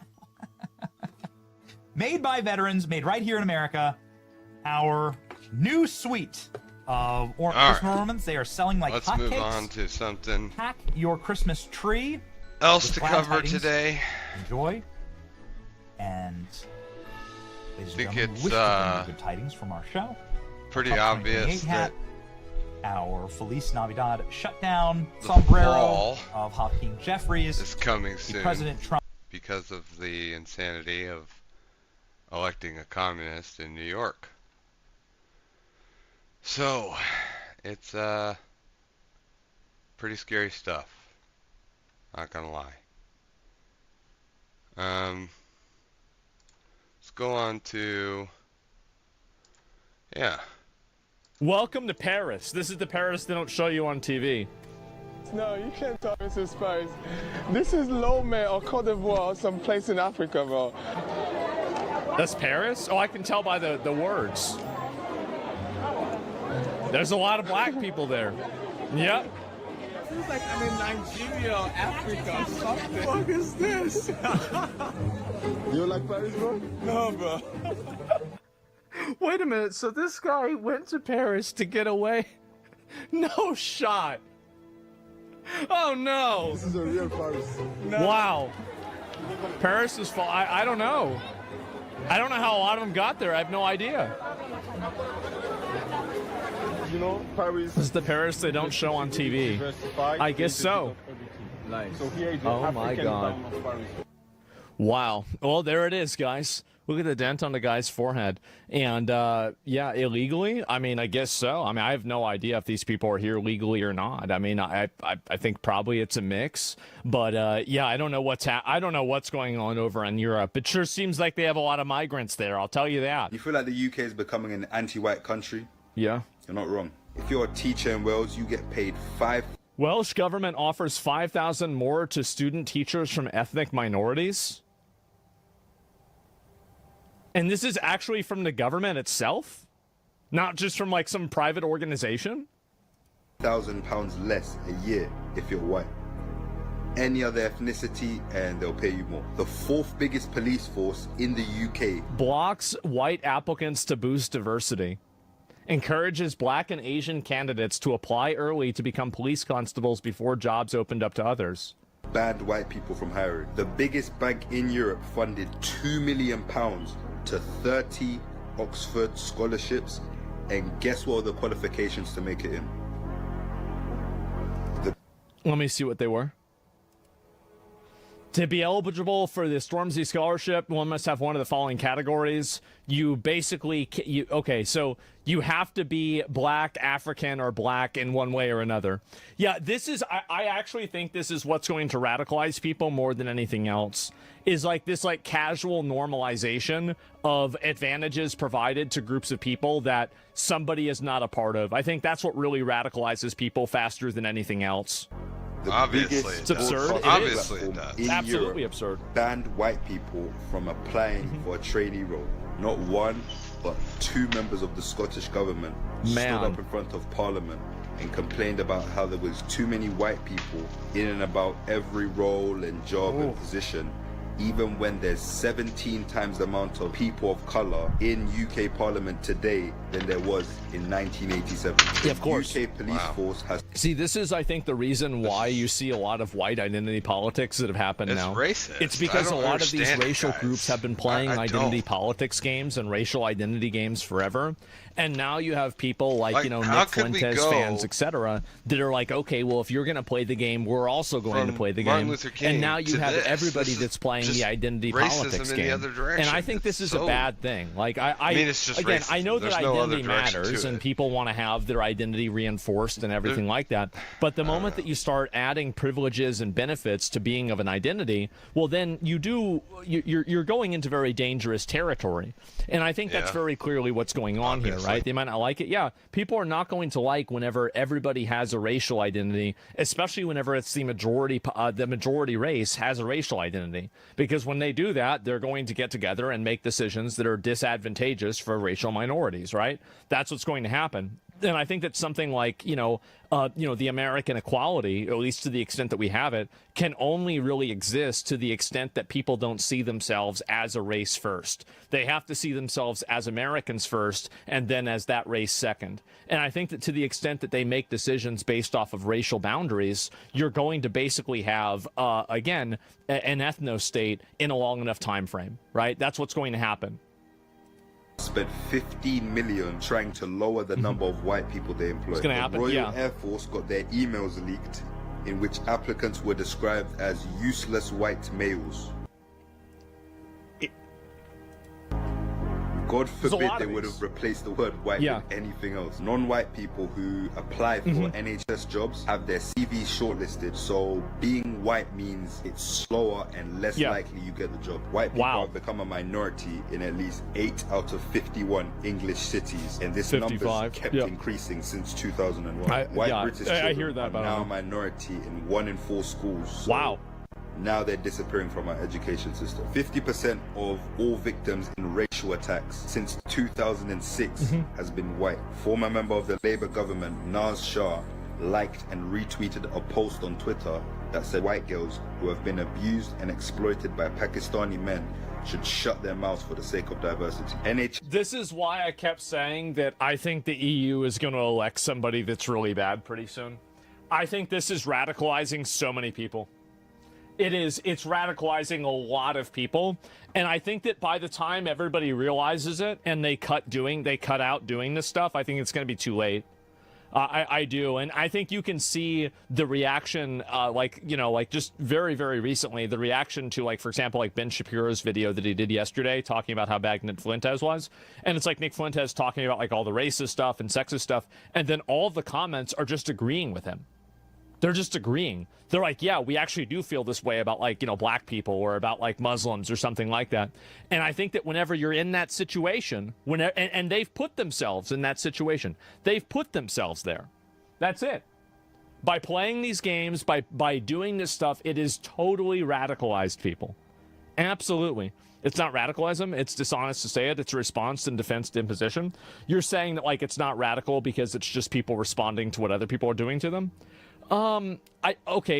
This is my outlook on it. I think this is radical, and I think they're radical. I think all of this is radical. So, but you're right, is that it is a radical response to a radical action. Test bosses now have to explain why they hired a white person. 12-year-olds are getting singled out and expelled from school for wearing clothing that celebrates British culture on Culture Day. Oh, school apologized too. That means they said they're wrong. The highest paid female footballer in the UK was caught on camera calling a police officer stupid and white. The UK government have attempted to ban the British flag to stop white British people. I've seen this a lot recently. Being proud and celebrating their culture, but every single other ethnicity and nationality can do so. Apparently, Britain's Olympic team is too white, and the women's football team. The she was white Equality as well. Act 2010 yes. allows the practice of positive discrimination, which is their positive discrimination. That's like dry water.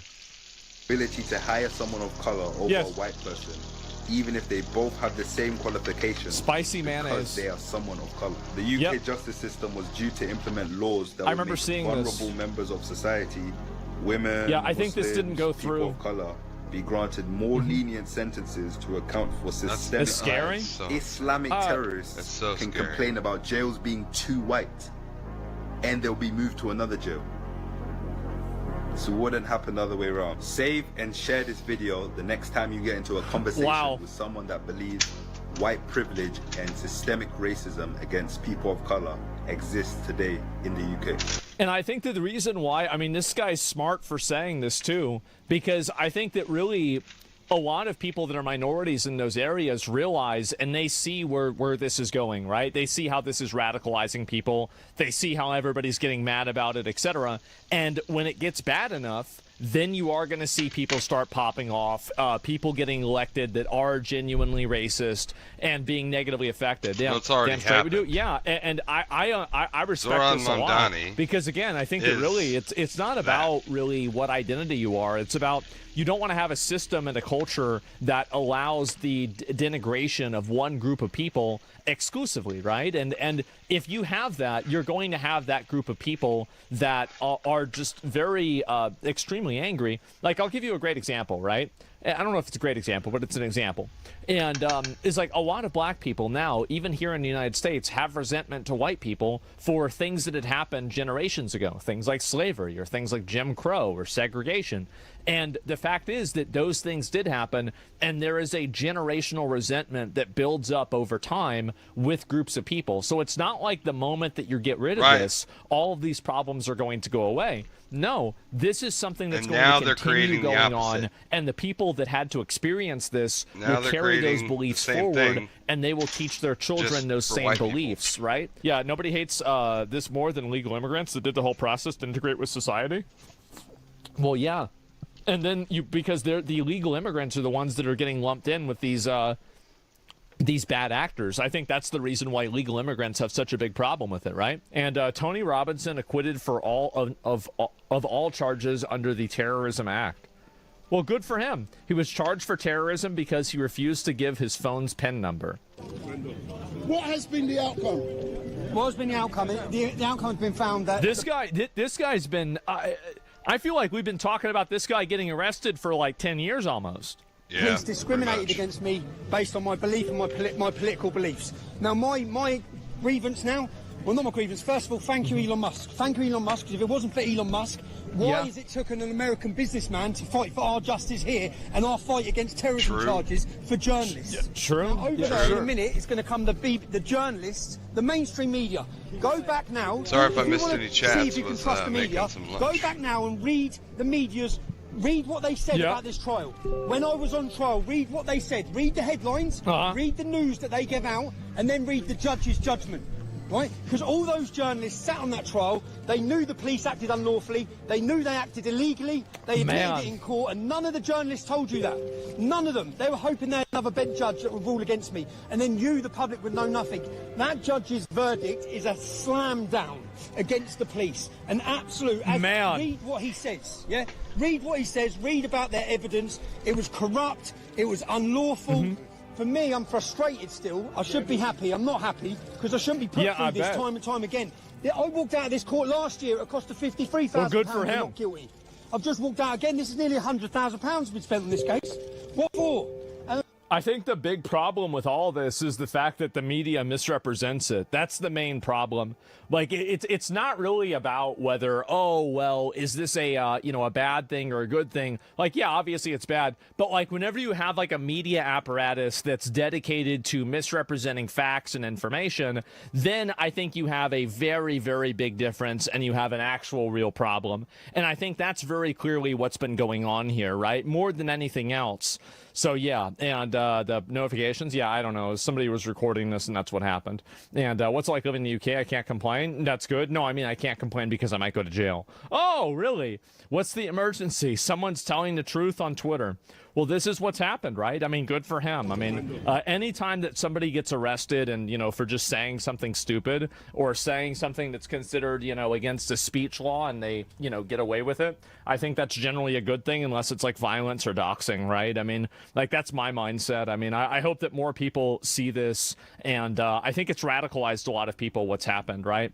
Where people are getting arrested for expressing distrust with, like, mass migration and stuff like that. And that's the way I see it. This is generally why the public sentiment has shifted. We've gone from one news source, however, to many due to YouTube and Twitch. Well, it's because mainstream media misrepresents information. Mainstream media very rarely actually lies, but what they do instead of lying is they misrepresent information in a way that is just totally inaccurate, right? And I think that's the main problem that a lot of people have with it, is that, for example, like, you know, they'll show Joe Rogan talking about, you know, the ivermectin thing, but they'll put a filter over him that makes him look like like he's green. Or they'll show, like, some guy who's, like, 28 years old, and this guy was, like, a career criminal for the last 8 years, but they'll show his high school yearbook photo where he was still a good boy, right?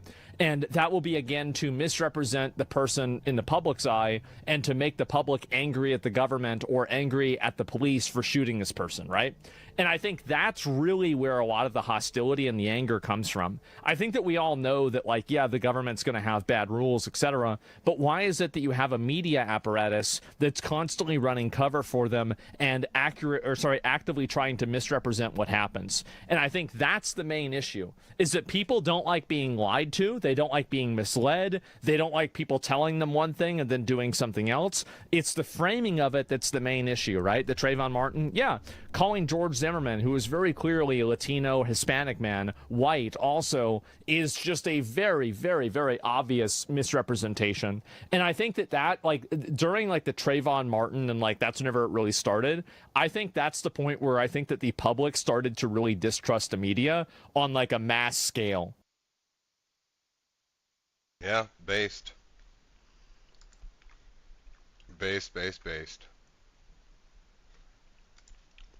All right. Let's do it. Let's do this one first.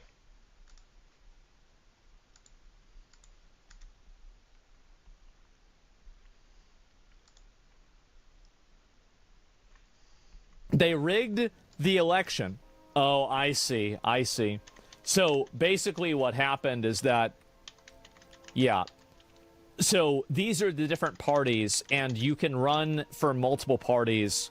So the Protect Animals Party and also the Republican Party nominated Curtis Silva, and the Working Families Party, I'm assuming, and then also the Democratic Party nominated Zoran Mandami. Is that accurate? Zoran? It's Zoran, I'm pretty sure. Yeah, Zoran. Yeah, this is a intentional misunderstanding. And let's see if I can find any more of this here. And so, and this kind of stuff, by the way, this stuff to me is very, very frustrating for me to see, because it's just misinformation. It's intentional misinformation. If you designed a ballot to confuse voters on purpose, it would look exactly like this one. They asked for voter ID, right? Is this confusing? I will say this. I think that this is just my opinion, but I think having the same person on the ballot twice is really confusing to people, and you should only have one person on the ballot for each party. Like, you shouldn't be able to have the same person on for multiple parties at the same time. Like, it is confusing. I think it's just bad design, right? They definitely didn't try to make it easy. Yeah, exactly, right? Which version of Zoran wins? Well, it probably gets combined, right? But it's just confusing for people to see it. But the instructions explained it. The instructions explain this. Have you ever talked to a person? Like, have you ever talked to a person? You really think you're gonna just, oh, well, it's explained to them. That doesn't matter. They're retarded. The average person is retarded. So you can't expect that to happen.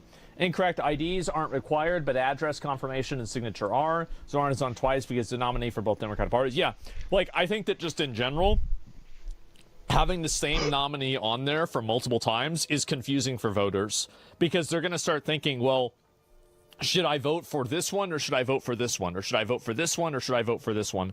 It's just very confusing for people, right? And I think that overall you shouldn't have that, because it's just confusing. And I get that obviously for a lot of people it's not confusing. And, you know, if you have above a room temperature IQ, you immediately see what's going on here. But at the same time, it doesn't really matter, right? Let me go back and see if I can find the rest of this. Just exposed New York City's election fraud. It's a fraud to his followers. No ID is required. Is that true? Let me see if I can find it. As we approach Election Day, just remember it's time for residents to remember. I mean, I don't really see how playing the 9/11 clips is just not really going to work, man. It's just not. Zoran was like 9 years old when this happened. It's not like he was supporting 9/11. He actively said that he didn't support Hassan at a debate. At a debate, he actively said that. I mean, what more do you want him to do? Muslims died to win it? Yeah, okay. Well, anyway, so American brains are fried. I understand that a lot of people have criticisms of Muslims or of Islam, etc., but I don't really think this is a very strong point to make. I just don't think so. I'm sorry, I don't think so. Our election is rigged. No ID is required. If you don't need an ID to vote, that's retarded. I'm sorry. I think that is absolutely fucking retarded. You should 100% need an ID to vote. Yeah, it's rigged. Yeah, I mean, what do you mean you don't have an ID to vote? Yeah, what is this? Also, your Twitter algorithm is mad racist? I mean, I don't know about that. I mean, I'm sure other people are going to get different versions of it. But I do wish, by the way, you're bringing up a very good point.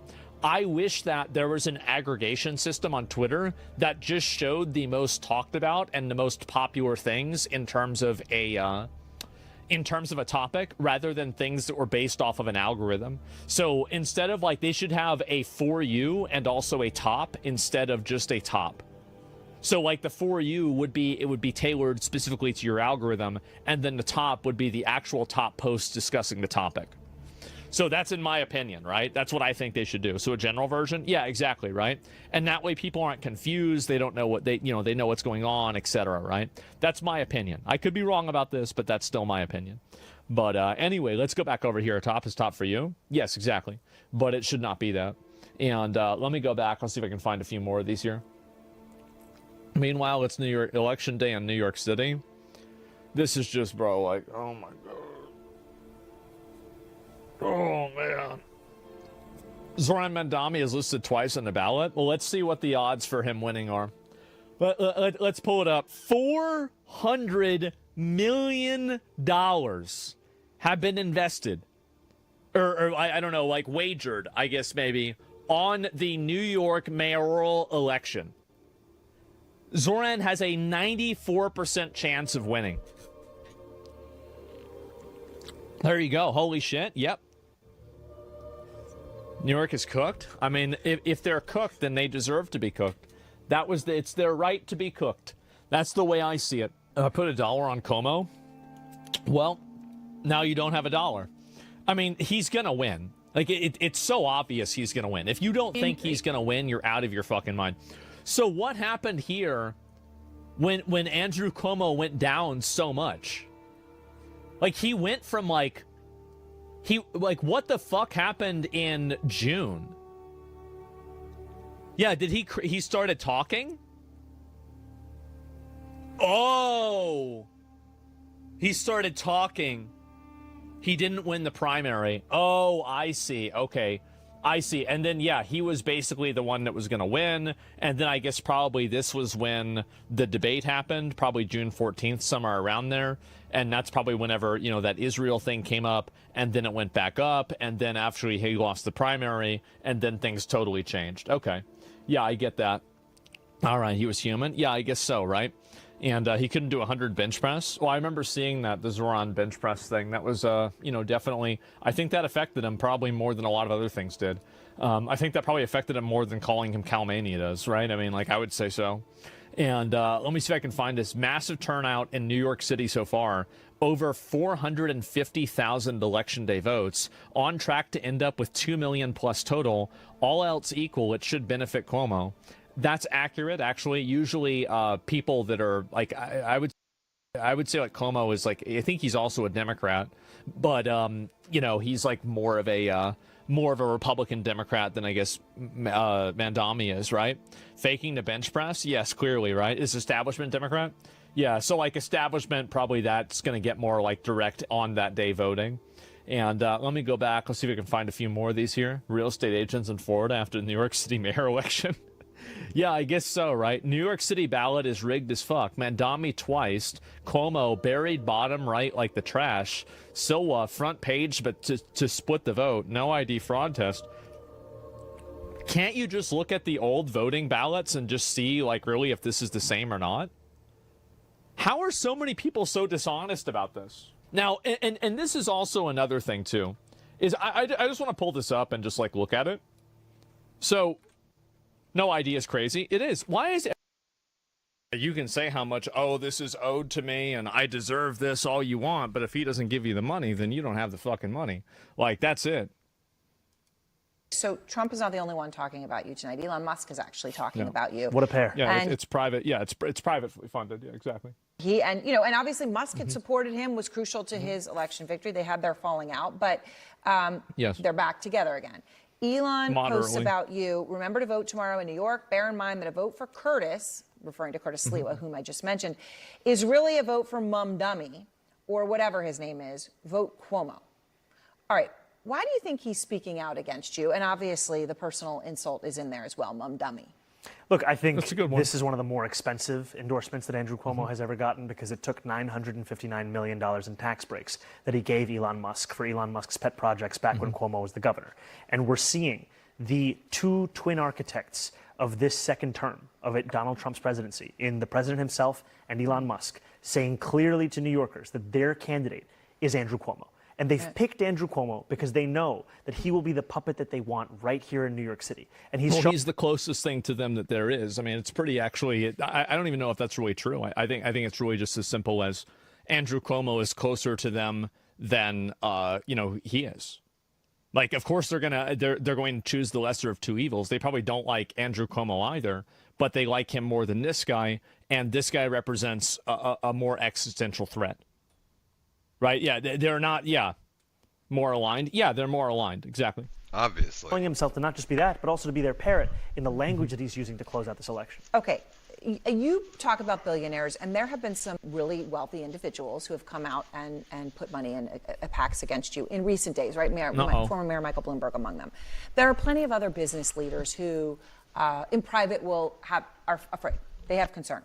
There are very few who actually will talk about it publicly, but one of them is Jamie Dimon from J.P. Morgan, and I'm thinking about this in light of Trump calling you a communist.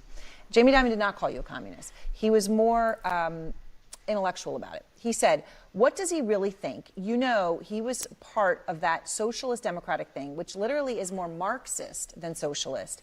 And I read it, but I don't know what he believes in that. All right, so I guess he's basically saying he's not really sure where you stand on things. But what do you say to that concern? Is Marxist something you're comfortable with? No, I'm a democratic socialist, and I've said it time and again. When was that? He is a Marxist. He's a Marxist. There is no. It was from Fortune last week. Okay. A Fortune conference last week. Because what he's also come out and said in public is that in our success, this is something that business leaders would also hope for the success of the city. And I put that forward to say that despite where New Yorkers may stand on my candidacy, whatever qualms they may have, they know that I'm actually being honest with them about my ideas, about who I'm looking to fight for. And that's sadly unique in this race. Because what you have is someone in Andrew Cuomo who spent the entirety of a primary campaign. I don't think that he's being honest about eating rice with his hands. I think that privately he might eat rice with his hands sometimes, but I think that he probably uses some form of utensils to eat with to eat rice. I do. I don't believe that he does that privately. It's a common Asian thing. I mean, yeah, but also so are chopsticks. It's an important issue. Well, I don't care. I do, because it's if somebody is going to misrepresent their image, I think that means that they are probably a liar. And really, it's kind of a mining canary. Like, if somebody is going to lie about, and I'm not even saying he's lying, but I think that, like, for example, like any type of code switching or any type of I'm going to talk differently, like, how like politicians will sometimes talk like they have a southern accent whenever they go to like Alabama or something. If somebody does that, I'm going to immediately just assume that they're a liar. They're a lying retard that is just trying to manipulate you. Come on, Harris. Yeah, definitely. Like Hillary Clinton. Nobody was like cares, the biggest Asmon. defender Oh of my this. Lanta. It's a red flag. It's disingenuous. Yeah, and I think that if you're going to be disingenuous on the way that you speak or the way that you eat, imagine how disingenuous that you're going to be in terms of your own policies. I know this might sound crazy, but I don't really think that it is. I don't. I think it's just common sense. Like Jasmine Crockett? Yeah, exactly. Yeah, there's old interviews of her not talking like she does now. She's talking like that in order to put out an image of herself that's inaccurate. She went to a $60,000 or $70,000 a year private school. It's bullshit. The premise that he was the best suited to take on Donald Trump. And here we are with the chyron that Donald Trump is endorsing Andrew Cuomo. So let me ask you, because that was October 17th, so it was actually a week and a half ago. But I want to ask you, because you asked me when he said that. Are you talking? But you're just speculating. You have no way of knowing that he's not eating like that in private. You're right. I'm guessing. You're absolutely right.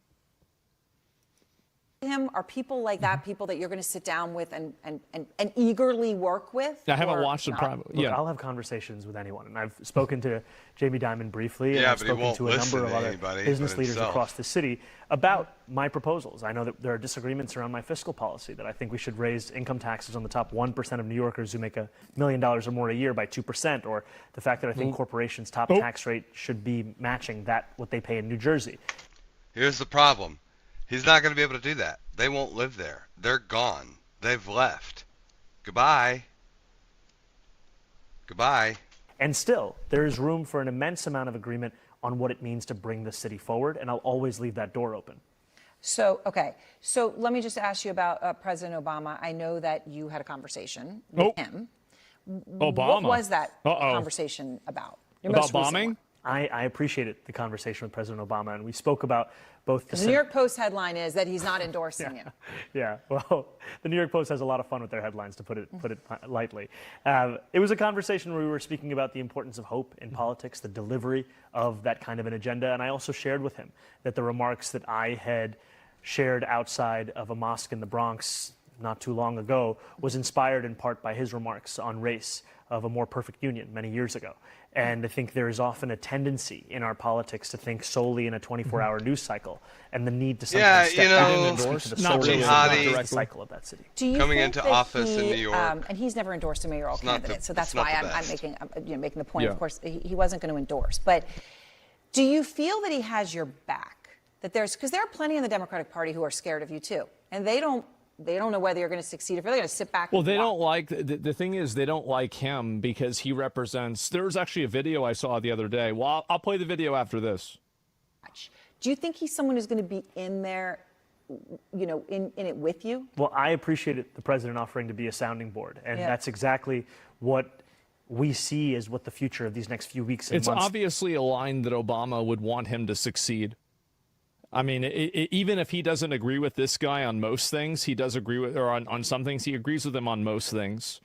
So, yeah, and it's also his party. So, like, of course he's going to want Mandami to succeed, obviously. Like, what do you mean? It looks like speaking to those who've been in these very kinds of positions and putting together a team that reflects the best and the brightest that this city and this country has to offer, and then delivering on this agenda. And that's what actually terrifies. I didn't realize he's only 34 since being a new generation. Well, that's another really big factor, right? And I think this is another big thing that a lot of people aren't talking about, is the fact that there is a lot. I honestly don't think he's the threat that people. I mean, he's a threat. He's going to destroy lives, but then people will see that. It'll pan out to where the destruction that he will bring will just turn people against socialism, and it'll become obvious. Of young people, especially people that are around my age, he's 34, I'm 35, that we are sick of being micromanaged by people that can't use of people that can't use email. I don't want to be told what the internet is by somebody who can't use it. Like if you can't use a smartphone, sure, young. Well, I mean, compared to the fossils that are in Congress, yes, I would say so. This is like, yeah, absolutely.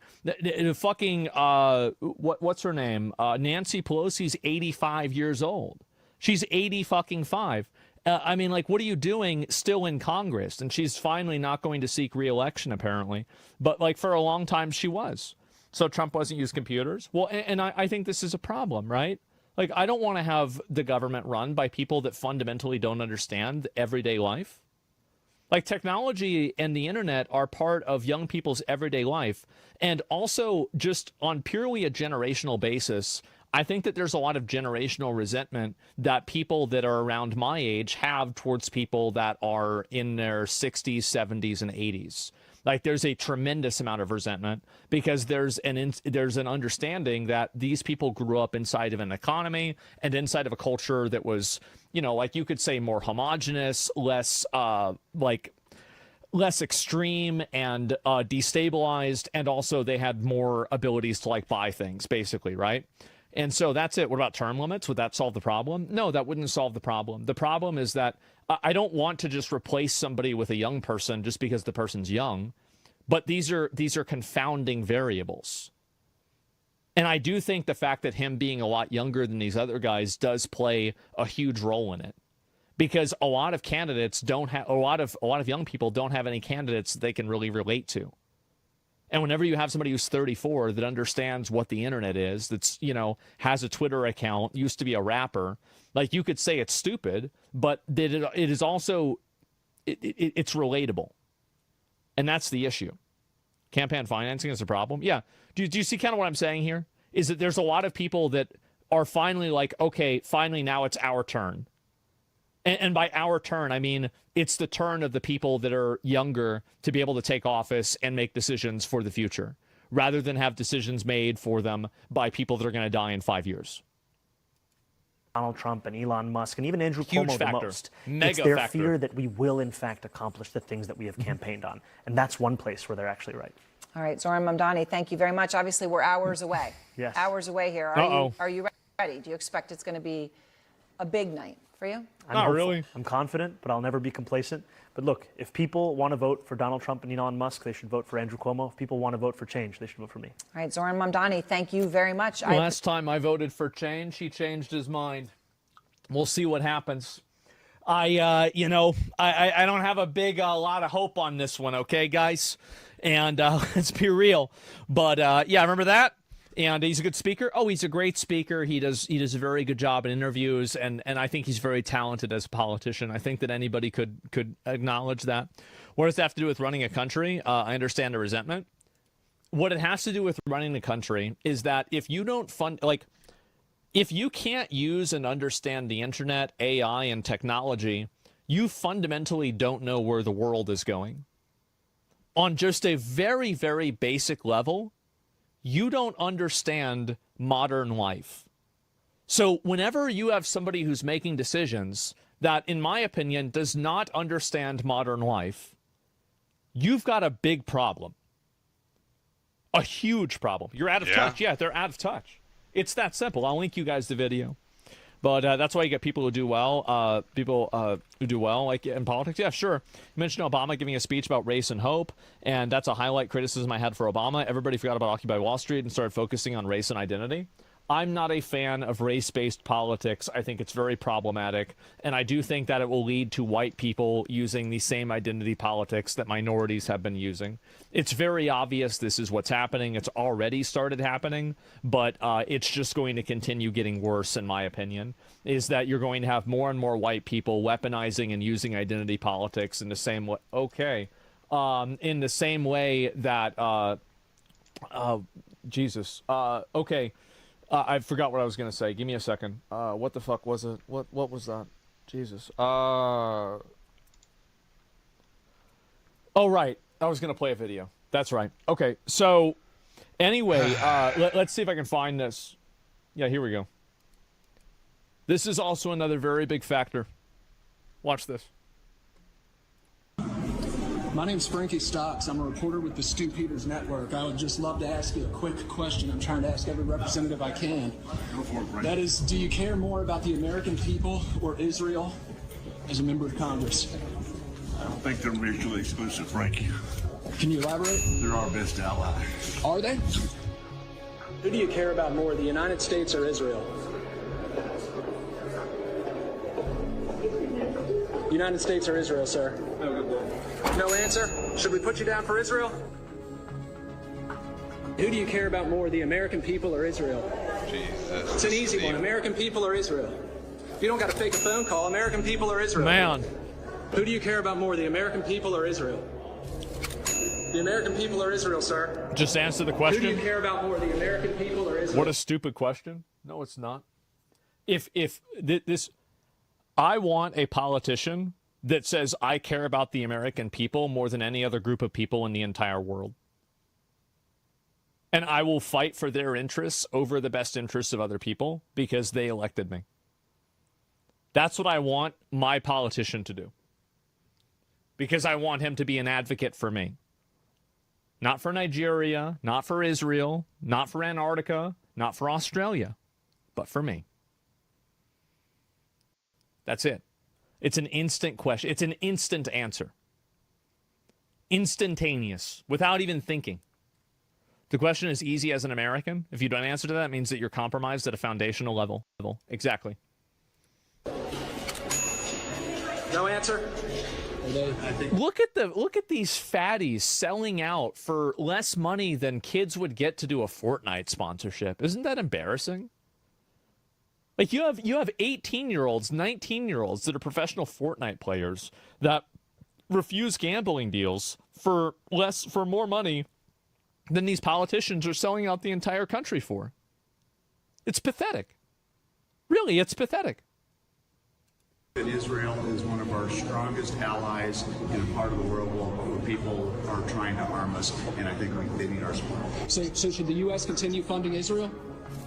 Despite their links to $14,000. And in my opinion also, by the way, I think that a lot of these people already had these viewpoints, and then these Israeli lobbies just simply boosted the voice of the people that already had these viewpoints. Like, I don't think that a lot of them are necessarily being paid to say this, but they might know that they will stop being paid if they don't say this, but they basically just found people that, you know, already had this opinion, right? 9/11, or their attack on the USS Liberty? Oh. I mean, we have American citizens who are about to freeze to death in western North Carolina. We're sending millions to Israel, so... Well, it is a comparison because the money's going out. It's all coming... Well, it is a comparison because the money's going out. It's all coming... $115,000. I've turned down sponsorships for mobile games for more than that. And this guy is selling out the fucking country. Can you believe that shit? That is insane. I think that's really like that. There's something wrong with that. There's definitely something wrong with that. Coming from the same people. It's coming from the taxpayers, sir. Who do you care about more, the American people or Israel? American people or Israel, sir? Sir, they're equal? Are you serving Israel or are you serving America? $61,000. Are you kidding me? 61. Really? Okay, so can you answer? I stand with Israel, and he puts his hand on the American Israel flag. Oh my God, what even is this? It says stand with Israel. And he has it right underneath his... Oh my God. Oh, Jesus, bro. Like, now, if I was in charge, if I could do it, all of these people that took money and had dual citizenships and worked in the government to further Israel's interests, you know what I would do? No, you don't, because I'm not going to say it. But I will say this. This is what I would do. I would denaturalize every single one of them as citizens, and I would send them over to Israel. One-way ticket. You're gone. All right. You want to do that? Yep, send them over. Get rid of them. It would stop. And I would do that for every single person that was a dual citizen that I thought was working in the best interest of a foreign government. Like any of these Somalians that are doing it, you're going back to Somalia instantly. You're done. Same thing. Bye-bye. Yep, that's right. Yes, Democrats, America or Palestine? Easy answer. You're missing the big picture. Trump's own son-in-law supports Israel. Yeah. Jared Kushner isn't in office. He's not in office. I mean, I think it's a pretty big difference. Like, and also, by the way, like, I'm not even saying that's good. Like, being Israeli isn't the problem. The issue is the fact that people are elected to office that have dual citizenship, that are advocating for and acting in the best interest of a foreign country. Trump's, like, supporting Israel is one thing. But whenever you're taking a bunch of money from them, you also have a citizenship there. You can't even say that you're working in the best interest of the American people over Israel. I mean, we really have a lot of points on the graph here. And you can draw a pretty goddamn straight line. I don't know what what are we talking about here? Okay, so can you answer the original question? Who do you care about more, U.S. or Israel? There's no variance. It's like you're asking... acting like supporting Israel is just as bad as supporting Somalia is kind of dishonest, don't you think? They're both foreign countries.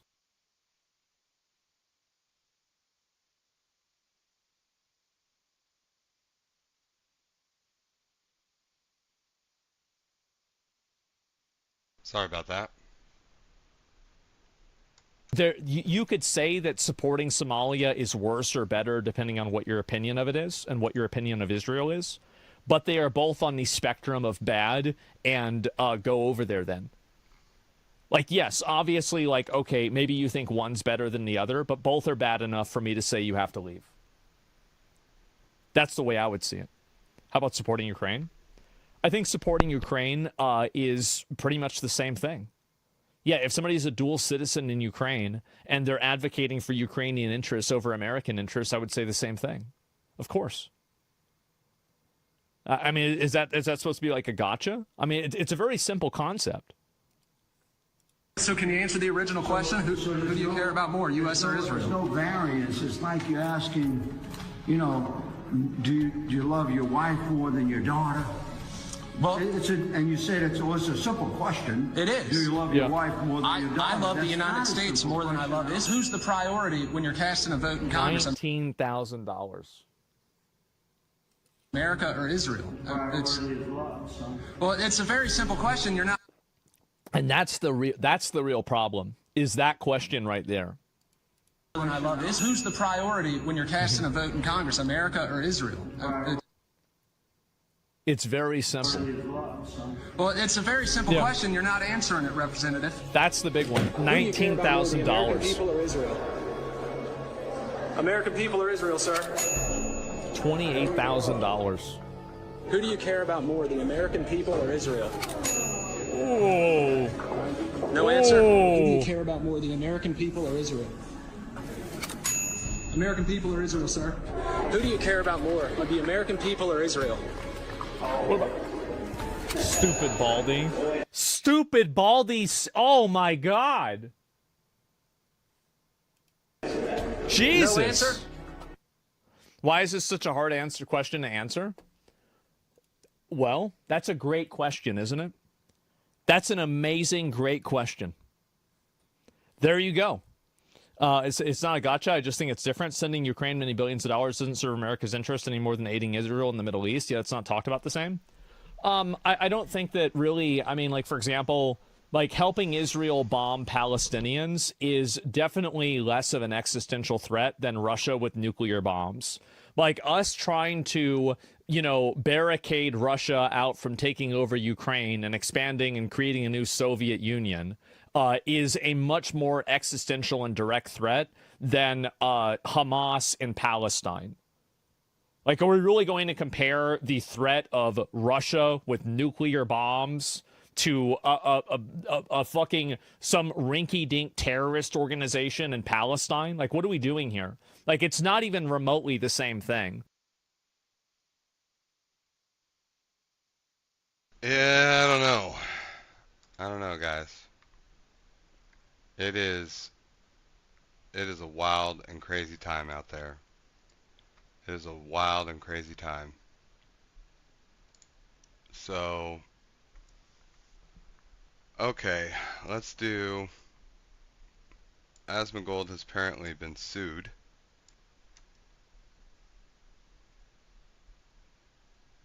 Let's go ahead and get into it here, right here. You can come back as like a man again after you do XYZ, and then you can actually win like the BR. I love that mode. That's really innovative. I rocked that mode. I'm just saying, I got some dubs in that one. Did you see Phoenix's condescending face? Listen, one of these days, Phoenix is gonna play Apex Legends, and I'm gonna be laughing hysterically because this man's gonna be like up in the air, not shooting anything. The game is official. All FPS is it's a mouse reticle that you move over something, go tag, and then you wait for your time to be tagged, and I guess you can turn into a zombie. A new skin appears. That does sound like a lot of fun. You've changed my mind. Arch, what are your thoughts on FPS games? Well, listen, recently I have learned that FPS games play differently depending upon how you identify with your gender. For example, for men, it's moving the mouse cursor. For women, it's a generally similar experience, except they'll stream without a top on. And for transgender people, they just use a computer to aim for them. So, yeah, it's a varied sport.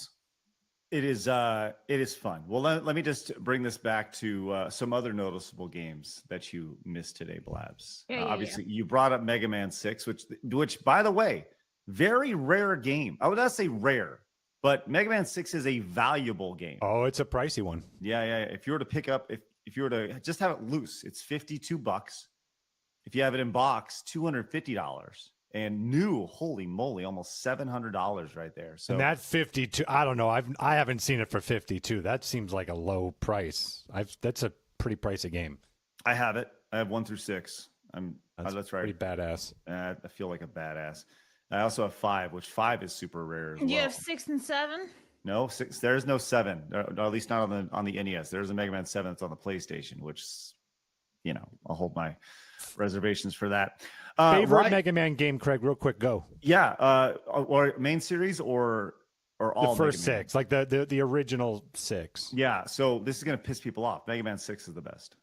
Yeah, I'm actually kind of with you on that. Yeah, and that's a hot take, but I think most people would say like 2 or 3. Yeah.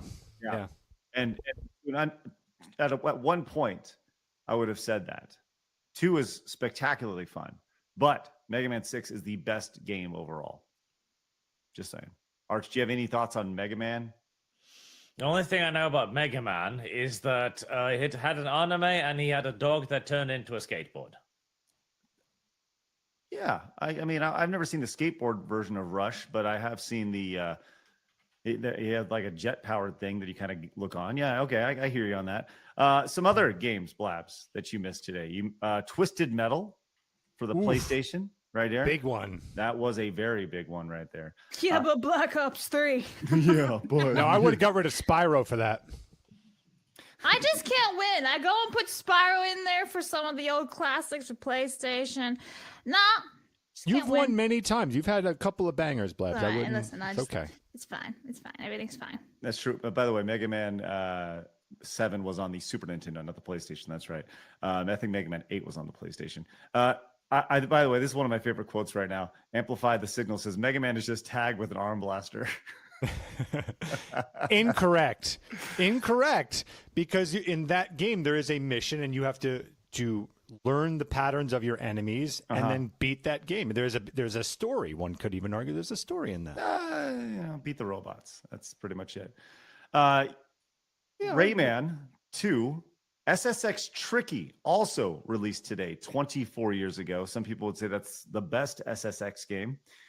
You mentioned. Anytime someone says the word tricky, I just think it's tricky to rock our arm this right on time. It's tricky, That's well, you see, Blabs, that was a big part of their advertising as well, which makes a ton of sense. Look at that, I'm tying it all in, huh? So, yes, hold the fuck on. Yes. Call of Duty Modern Warfare. Okay, the first bingo. Modern Warfare game. The actually big, the good COD, the transformed COD from just knockoff Medal of Honor to Call of Duty. You didn't pick that, but you picked Black Ops. Yes, Arch. Yes, because there's madness to my madness. No, there's not. Black Ops 7 is coming out soon. So Black Ops. Way to show him, Blabs. You got him. Woo! Burn. The number has gone up since then. I know. It's only gotten worse. Look, That's right. Probably the most revolutionary first person. And I know this sounds crazy, but Call of Duty 2007 was a great year. Can we just go back to that one? Quiet Blabs. Call of Duty 4 Modern Warfare is probably the most influential modern FPS. And can I give you a reason why? Like that Call of Duty 4 is actually what got me playing Call of Duty. So it even got the normies. Phoenix got it, then it's well. I'm like the casual normie guy in FPS, but like that was a big to do. Listen, if you go back and play Modern Warfare, it's like, it's still good. Like they've remastered it since then, but it's to say it set the standard when it was released in 2007. That's crazy. By the way, I went to the press media event for that. The Call of Duty Modern Warfare, the original one. And that's the total side note, that is where I interviewed Adam Sessler and we talked about his pizza nipples, which is probably why he's not a big fan of me today. Also, some other noticeable games include 3D Game Heroes. Oh, man, that's a good one. Spectacular soundtrack. Yes. Mm-hmm. If you're a fan of the original Zelda and you haven't played the Sony knockoff 3D Game Heroes, you need to check it out. That is a niche, not even a niche game. I don't think it just sold very well, but man, that game is mega fun right there. As you mentioned, Blabs, Call of Duty Black Ops 3. Good job. Oh yeah, revolutionary shit. Sure. Garfield Kart Furious Racing. See, I could have put that in there, and I didn't. I was really close. Didn't. Whoa, that would have been okay. That would have been good. Mario and Sonic at the Olympic Games in 2020. Yeah, but nobody gives a fuck about the Tokyo Olympic Games, so why not? Why does nobody care about that? The 2021 that happened in 2021. Yeah. No one gave a fuck about that. Everyone was pissed off with the world. Nobody watched that shit. Yeah, the world was kind of shitty then. Forza Horizon 5 released 4 years ago. Yeah, so I nearly did, and then I was like, Black Ops 3. Way to go, Blabs. You really showed everybody. I really showed you all. Knowledge. That's right. My competence is unwavering. This is true, definitely to your own detriment. So, all right, before we get into all the fun stuff today, Blabs, do we have any supers? We got a lot of supers, actually. Ooh, nice. Okay, starting from the top, Dr. Martin Luther Pepe. Oh, nice. Bark. Inform Blabs what you do with the number 2 pencil. Why are you Barch now? Bark? Arch? Barch? Yeah. Bark or Barch? It's Barch, I guess. Okay.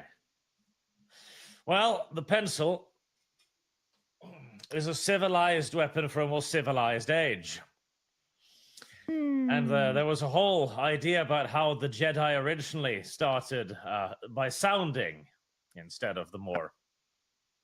I knew he was going to go with a Star Wars reference as soon as he said a civilized weapon for a civilized age. I'm like, mine's a civilized weapon for a civilized age. I realize you can't see what I'm pointing at. There, right there. I got my own shit. Anyway, it's fine. Mine from Skywalker Ranch, by the way, so I kind of beat everybody. Shut up. He wins. Anyway, hey, Craig. I can't bring you back. Oh, there you go. Hey. I don't want to hear about number 2 pencils and PPs. You do know there's a sexual act kits about on Amazon now. You insert. Sorry. They've got full kits. They come in leather pouches. We're talking about 2 gloriously different things at the same time. It's wonderful. Yes, there is a sexual act, by the way, of inserting a pencil or that was me. Go ahead, Blabs. What do you got? What What else? Anyway, okay. Oh, wow. M2M for 50 says, kudos to the VTuber Amaglite for 1 streaming year. Sadly, a mouse still misinterprets what power socialism actually means. Chatters message and implore, what the fuck am out to try finding loyal friends and true partner in a community. Do not take life for granted. Wait, I'm sorry. Who is that from again? That's from M2M. Hey, thank you so much. That's incredibly generous, and I think your message is very well met. Don't take life for granted, for sure. And don't let Phoenix play with pencils over there either. Yeah, I don't even want to know what he's doing with that. What else, Blabs? Epsilon Zama for $9.99 says, speaking of school pictures, has Arch seen Blabs' college pics showing her Halloween drip? Also, Asmon and Emerald getting sued was wild. Can't wait for it to feed tons of streamers. Hashtag free Kaya. Yeah, we're gonna be getting into that for sure. Have you seen? I don't know if you're familiar with Blabs' Halloween costume, Arch, and I'd actually love to hear your thoughts on. I am Blabs. not. Well, let me kind of show it to you really fast, and just this is definitely. By the way, the outfit is 100% real. By the way, okay, and look at Arch giggle. He's like yeah, and here was Blabs not too long ago. That's AI. I didn't posted a video. Blabs, I recall you. Blabs, I remember you saying over and over again how it wasn't AI, but today you're changing your tune. No. My body is real. That's real. Me dancing, all that. I never posted a video of me dancing. I posted a photo. Hold on, Blabs. Let's be real. All right. That face isn't even my face anymore when it starts to do that. That looks almost Asian. I don't think that's the only thing that's not yours as well. I'm just saying. Like, I think AI added a little bit. Okay. I'm just saying, right? Yep. Wait, Blabs isn't Asian? What? Lord. The more you know. Pivot. I don't know how to say that your name, dude. For 10 says, hot take. Black Ops 3 is the best story. You fight an AI virus who seeks to become god of a digital afterlife. But the story goes much deeper than that. The story is told in a confusing way, but it's great. Was that Zim? Zimamaru. Yeah. Okay. Awesome. All right. Let's keep on going. As Saint D12 for 10 says, Dwayne Roberts, the investor of the frozen burrito, has passed at 88 years old. Yeah, we briefly touched on that the other day. Yeah. And Nicholas Quistorf for DKK50. Hey, nice. Craig, did you ever get your hands on the Screw Attack name? Also found your Rooster Teeth wiki page. I think it needs updating. I'm sure it's very nice. I'm sure whoever's running the wiki page for me is really put a lot of really good things in it, which is great. Did I ever get a hold of it? I'm fully transparent. I reached out to them about acquiring the Screw Attack name. They reached out through an intermediate to a immediate person who they did not want to speak with me directly because I'm so problematic. I'm not kidding about this. And that was back in July. We are now in November. And they said they would get back in August. They never got back in August. So honestly, don't really care. Not a big concern of mine. And they also wanted over $100,000 for it. So they can go fuck off. I mean that with all sincerity. I'm not paying $100,000 for a dead brand. So if I can just be fully transparent with you guys, ain't going to happen. Have no desire to make it happen. I'm too focused on what we have going on over here. But what about launching an alternative brand, Screw Attack? Screw Attacks with an S? Screw Attackers. That'd be pretty funny. I love it. I feel like we have a good thing going on over here. And honestly, I'm not super concerned about it. So, but one thing I can do and probably will do one day is just go and react to every single video that I have on a hard drive. So I'll just go down the line and just react to all the videos, maybe do a live stream. Maybe we can do that over on Plus or something. That'd be great. So anyways, what else, Blabs? All right. Wasp for 10 says Call of Duty Black Ops 3 story mode and multiplayer was hot garbage. However, the zombies mode was peak in terms of how it felt to play. The maps, the story was the height of the zombies community. Thank you. I hear that. All right. We are caught up. The zombie stuff was pretty cool. 10s and up. All right, cool. We'll get to the rest of your supers, direct donations, and Rumble rants throughout the course of the show. We have a lot going on. I'm glad you're with us today. Why are you fucking kidding me? Golly, look down at the watch. I'm like, wow, we're already there. It's because we started 15 minutes late. That's why. With that said, it is time for my favorite segment, your favorite segment, everybody in the world's favorite segment. It's time for Hard News.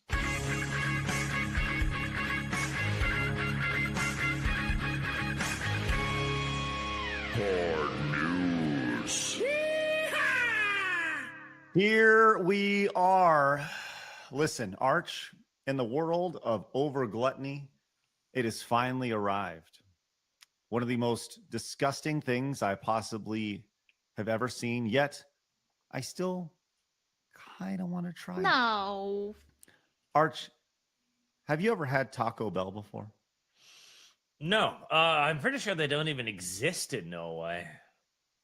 Well, let me just say this. We briefly touched on the idea of bringing you in for the Fundathon. You're coming next year. And every day we're going to shove an overconsumption of American, disgusting, GMO, all sorts of bad shit food in your face. And we're going to make you rate it every single day. He's going to get his own bathroom, too. Yeah. Yeah, like, I feel like, okay, if we're going to take pictures of the food coming in, can I have exclusive rights to pictures of the food coming out again? Yes, please. Absolutely. Yeah, Arch. Phoenix is like... only Arch. It'll be on Side Scrollers Plus. That's right. Yeah, we'll make sure it's a Plus exclusive. Well, maybe it'll come out lime green as Taco Bell has finally launched the Baja Blast Pie. Whoa. Over a year after its reveal. Now you probably don't even know what Baja Blast is, but it's a Mountain Dew flavor. Have you ever had Mountain Dew before, Arch? No, but I know it's a soda. You flavor your cakes after sodas? Well, no. Taco Bell flavors their cakes after sodas. I blame you for that in general, America. This is one of your problems. Don't lump me into this. I've never had a Baja Blast before either. The only time I ever think of Baja, I think of the pickup trucks. So, like, I'm not part of that. Now, hypothetically, Blabs. No, I don't want to eat that. That looks like a sugarfoot. Well, I'm going to get diabetes. Blabs. I'll do it. Of course you will, Phoenix. Because you're willing to try things, which is great. Blabs, just because you try a bite of the Baja Blast pie doesn't mean you're going to immediately get diabetes. I'm just get the sugarfoot. That doesn't happen. It just I'm gonna get the diabetes. You're killing Phoenix over there. Gonna get the diabetes. Of course you are. Yeah. Well, this article says it'll be available starting November 6th, which is tomorrow. It's Thursday, November 6th. For those of you who are very anxious about this, and it was first teased at Live. You remember Lil? She's very, very excited for this. Okay with it, but again, if the roles were reversed, everyone would be screaming their heads off of it. And he's even saying it in there that he was not okay with it. Now, if he was okay with it, and you know that he was okay with it, then no, it's obviously not because it's on the joke. But if he's not okay with it, then yeah. Okay, sorry, it is. We gotta be equal here. Let's go ahead and play this out here. He says, I was trying to get a massage. Not cloning is just wrong. I would never clone my dog. There's only one waffle. All right.